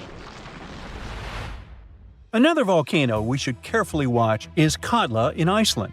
It's one of the country's most powerful and dangerous volcanoes. It last erupted over a century ago in 1918, but if it erupts again, it could be 10 times as powerful as another Icelandic volcano whose name I can't pronounce. See? That one erupted in 2010, completely disrupting air travel all over Europe. An eruption of Katla could release large amounts of sulfur dioxide, which could form sulfate aerosols in the atmosphere. Such aerosols reflect sunlight, which could even cause temporary global cooling. This phenomenon often followed catastrophic volcanic eruptions in the past. Although eruptions are common in Iceland, Katla's ash cloud would likely shoot higher into the sky and cover larger areas of Europe than that other one did. It would ground flights and negatively affect economies. If Katla erupted, it would also harm agriculture, water supplies, and air quality. In 2014, scientists noted that a large eruption could even cause a tsunami that might travel along Iceland's south coast and out to sea. But the potential impact of such a tsunami is still unclear. Katla tends to erupt on a regular schedule every 40 to 80 years, which means that another eruption is statistically very likely soon. That's why Katla remains under close scientific observation. The Canary Islands' Cumbre Vieja erupted recently in 2021, reminding people of its destructive potential. The lava flow from this eruption was devastating. It covered whole neighborhoods and flowed into the ocean, destroying more than 3,000 homes. Thousands of people had to be evacuated. But the craziest thing? Even though the damage was significant, scientists believe it could have been far worse. A massive eruption of Cumbre Vieja could have caused the volcano's entire western flank to collapse into the Atlantic Ocean, triggering a mega tsunami. This hypothetical tsunami could have potentially created waves hundreds or even thousands of feet high. They could have flooded coastlines around the Atlantic basin, including parts of the US and Europe. Luckily, recent studies claim that a collapse of that scale is unlikely. But even though the chance of a mega tsunami is low, scientists still think it's wise to prepare for possible eruptions because there's a chance of extensive damage. The lava flows that occur at this volcano tend to be extensive and dangerous to both human life and the infrastructure on the island. If you decide to travel to Ecuador, you should be wary of Cotopaxi, one of the most active volcanoes in this country. It's been rumbling with minor eruptions since 2022. While these eruptions have been relatively small, Cotopaxi has a great potential for a major eruption, and it has scientists on high alert. If Cotopaxi erupted on a large scale, it could produce a massive ash cloud over 12 miles high, threatening the lives of around 200,000 people in the neighboring area. A serious danger is Cotopaxi's snow-capped summit. It would melt super rapidly in a major eruption. It could lead to destructive floods and landslides that would flow down the mountain and potentially reach populated areas. This combination of volcanic activity and glacial floods makes Cotopaxi a high-risk volcano. A powerful eruption could occur soon, or it could be years or even decades away. But monitoring efforts are in place to catch any warning signs. The next volcano we should watch out for is already infamous, Mount Vesuvius. Its catastrophic eruption in 79 CE destroyed the Roman cities of Pompeii and Herculaneum. Its last eruption occurred in 1944, but Vesuvius remains highly active and poses a great risk to nearby Naples, one of Italy's largest cities. A large eruption would threaten over 3 million people. Many of them live in the vicinity or even directly on the slopes of the volcano. If Vesuvius erupted, it would be an explosive event, with ash, rocks, and volcanic gas ejected at extremely high speeds. And even though such a destructive event isn't expected for a few hundred years, Vesuvius remains one of the world's most closely watched volcanoes. After all, it has a real potential to cause catastrophic damage in a densely populated area.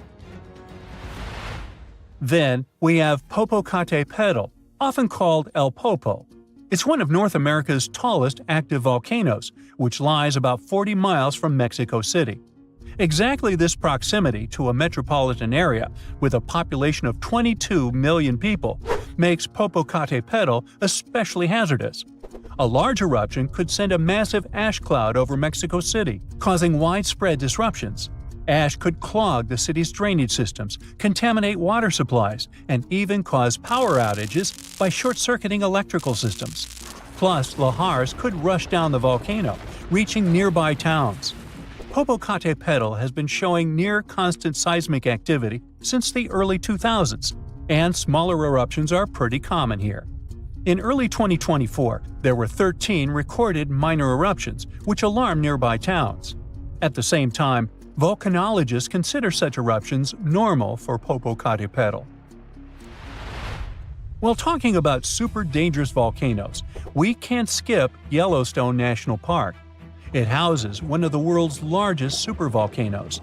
Its last massive eruption occurred about 640,000 years ago. But if this monster were to erupt today, the impact would be much more devastating for the entire planet. States closest to Yellowstone, including Montana, Idaho, and Wyoming, would be most affected, likely experiencing disastrous pyroclastic flows. These flows, which are made of a dangerous mix of lava, ash, and gases, can obliterate everything in their path. Large parts of the country would also be blanketed in volcanic ash, over 3 feet in some areas. On a global scale, an eruption at Yellowstone would send tons of ash and gases into the stratosphere. potentially blocking sunlight and causing global temperatures to drop for a few years. This would disrupt agriculture, collapse transportation systems, and create food shortages on a massive scale. Still, even though there's a popular myth that Yellowstone is overdue for an eruption, geologists clarify that this isn't true. Volcanoes don't follow precise timetables, and the activity at Yellowstone doesn't indicate an imminent eruption. So yeah, that's good news. On January 14, 2022, residents of Anchorage, Alaska heard a series of loud bangs. They didn't stop for a half an hour.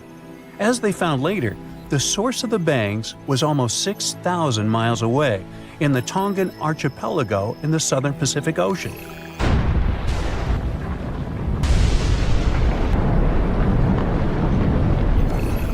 The Hunga Tonga underwater volcano abruptly woke up from its sound sleep. It last erupted at the end of December 2021 after several years of inactivity. Hunga Tonga sent a large plume of ash into the stratosphere that was seen in the capital city of Tonga, 43 miles away from the volcano. In the following days, it was emitting steam and gas to the height of 7 miles. Plus, it was letting out ash that accumulated next to it and even made the island on which it was standing increase in size. Then it went back to sleep, and the officials even announced it was dormant. But just a couple of weeks later, it woke up again with a crazy force. It sent ash clouds 12 miles into the atmosphere. It blocked the sun in some places and rained down from the sky. The sound waves from the eruption traveled around the planet several times. People in Fiji heard a sound that reminded them of thunder. Some booms even reached Canada. Shockwaves went around the Earth 4 times in Japan and Utah, and at least twice in Massachusetts. The eruption caused tens of thousands of lightning flashes. It also triggered a mega tsunami hundreds of feet high. It caused damage to buildings and infrastructure, such as underwater cables. The extreme waves traveled all the way to the California coast, and there was an unusually high tide along the Pacific coast of Canada. Scientists studied seismic data to understand what caused such a massive eruption. Their research model showed that there was a big blast, likely because gas got trapped in rocks, like how a pressure cooker works when it's overcooked. This blast released a huge amount of energy, as much as 5 of the biggest underground nuclear tests. It all happened under a shallow part of the sea, where gas-filled rock was trapped.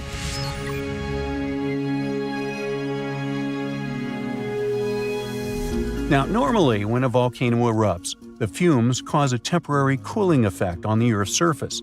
But Hunga Tonga's eruption was different. It didn't produce many fumes, but released a massive amount of water vapor, equal to 60,000 Olympic swimming pools. The intense heat of the eruption turned vast amounts of seawater into steam, which then blasted high into the atmosphere. All that water vapor ended up in the stratosphere, a layer of the atmosphere that's too dry to form clouds or rain. Scientists don't have any observations of volcanic eruptions like Hunga Tonga to predict its long-term effects on our weather patterns. This is because the only way to measure stratospheric water vapor is with special satellites, which have only been around since 1979, and there hasn't been an eruption similar to Hunga Tonga in that time. In fact, the Tonga eruption is the most well-recorded blast of its kind in recent history. Scientists had lots of tools to study it, like satellites that took pictures from space and sensors that listened to the vibrations and movements in the Earth. There was a similar eruption in 1991 at a volcano in the Philippines, but back then, they didn't have as many advanced tools as they do now to study it closely. Experts from different countries looked at satellite data right after the Hunga Tonga eruption. They wanted to find out how long water vapor would stay in the stratosphere, where it would go, and of course, what this would mean for the planet and for all of us. The first big result of the eruption, at least partially, was a huge hole in the stratosphere that was hanging on for several months in 2023. By the time it appeared, the water vapor had reached the polar stratosphere over Antarctica. But Hunga Tonga ended up with just a minimal effect on global average temperatures, at least for now. Let's just hope it won't repeat the story of Mount Tambora volcano in present-day Indonesia. Over 2 centuries ago, in 1815, this bad guy interrupted and caused the year without a summer. In the following year, the winter was unusually cold and wet across Europe and North America. There were also some catastrophic tsunamis, destroying homes that took 10,000 lives and 80,000 more who fell ill in the aftermath. Now, you can't miss an event like Hunga Tonga or Tambora eruption, but some underwater volcanoes are discovered by accident. A passenger on a commercial flight looked out her window above the Pacific Ocean and saw a weirdly colored patch on the water. She thought it could be an oil slick or a floating pumice raft, which is a telltale sign of a recent volcanic eruption. She decided to send a photo of this scene to a geologist. And that's how scientists found one of the largest volcanoes in the world, Havre. It's hiding about 3,000 feet below the surface. In 2012, Havre had a massive eruption that lasted about 90 days. Hot lava poured out of 14 different vents around the volcano's semicircle-shaped opening. Havre is just one of many volcanic systems covered by thousands of feet of water. These volcanoes are the most active on Earth and are part of a giant system called mid-ocean ridges that stretches around the world. This system produces about 75% of all the magma that comes out of Earth's volcanoes each year. It releases over half a cubic mile of lava. When the magma cools down, it forms the edges of new ocean plates, which are like giant puzzle pieces that make up the Earth's crust. A team of scientists studied material left on the ocean floor by volcanic eruptions from the Bronze Age. About 3,600 years ago, a volcano that was partly underwater in the southern Aegean Sea woke up with a bang. This eruption destroyed the island of Santorini and sent massive amounts of ash, rocks, and gases into the air. It left behind thick layers of ash and rock that settled in piles on the ocean floor. Scientists have been studying the ancient Santorini eruption for several years to figure out what happens during such massive ones. Their research helps explain how future volcanic eruptions could affect the weather on our planet. The study also helps scientists understand the strength of the eruptions, how high the eruption columns might go, and the sizes of the waves that form when all that ash and rock settles into terraces on the ocean floor. This information will help predict the dangers of future eruptions. Now, when a volcano erupts, the last place you want to be is inside it, but scientists did it for you. Well, kinda. They produced a smart new imaging technique that uses the best ideas from medical imaging and optical telescopes. Matrix imaging, that's what it's called, makes it easier to understand what's happening underground, even when there aren't many sensors available. These sensors, called geophones, detect and record the movement of seismic waves, which are vibrations that travel through the Earth. By studying these waves, scientists can learn about the distinct types of rocks and how they are arranged beneath the surface. The researchers test their method on a volcano in Guadalupe in the Caribbean Sea. There aren't so many geophones on this site, but the scientists combined the data from multiple geophones thanks to this new tech. They used a special trick called the memory effect to reverse the distortions that happen when seismic waves bounce off different underground materials and figure out what the original signals look like. The researchers could clearly see the structure inside the volcano down to a depth of about 6 miles, with incredibly detailed images in a resolution of over 300 feet. They found out that there are many layers of magma stored underground. These layers are connected to other deep parts of the Earth. Knowing about these layers and how they work could help scientists make better guesses about when a volcano might erupt. If they can do that, they might be able to warn people earlier and keep them safe from dangerous eruptions.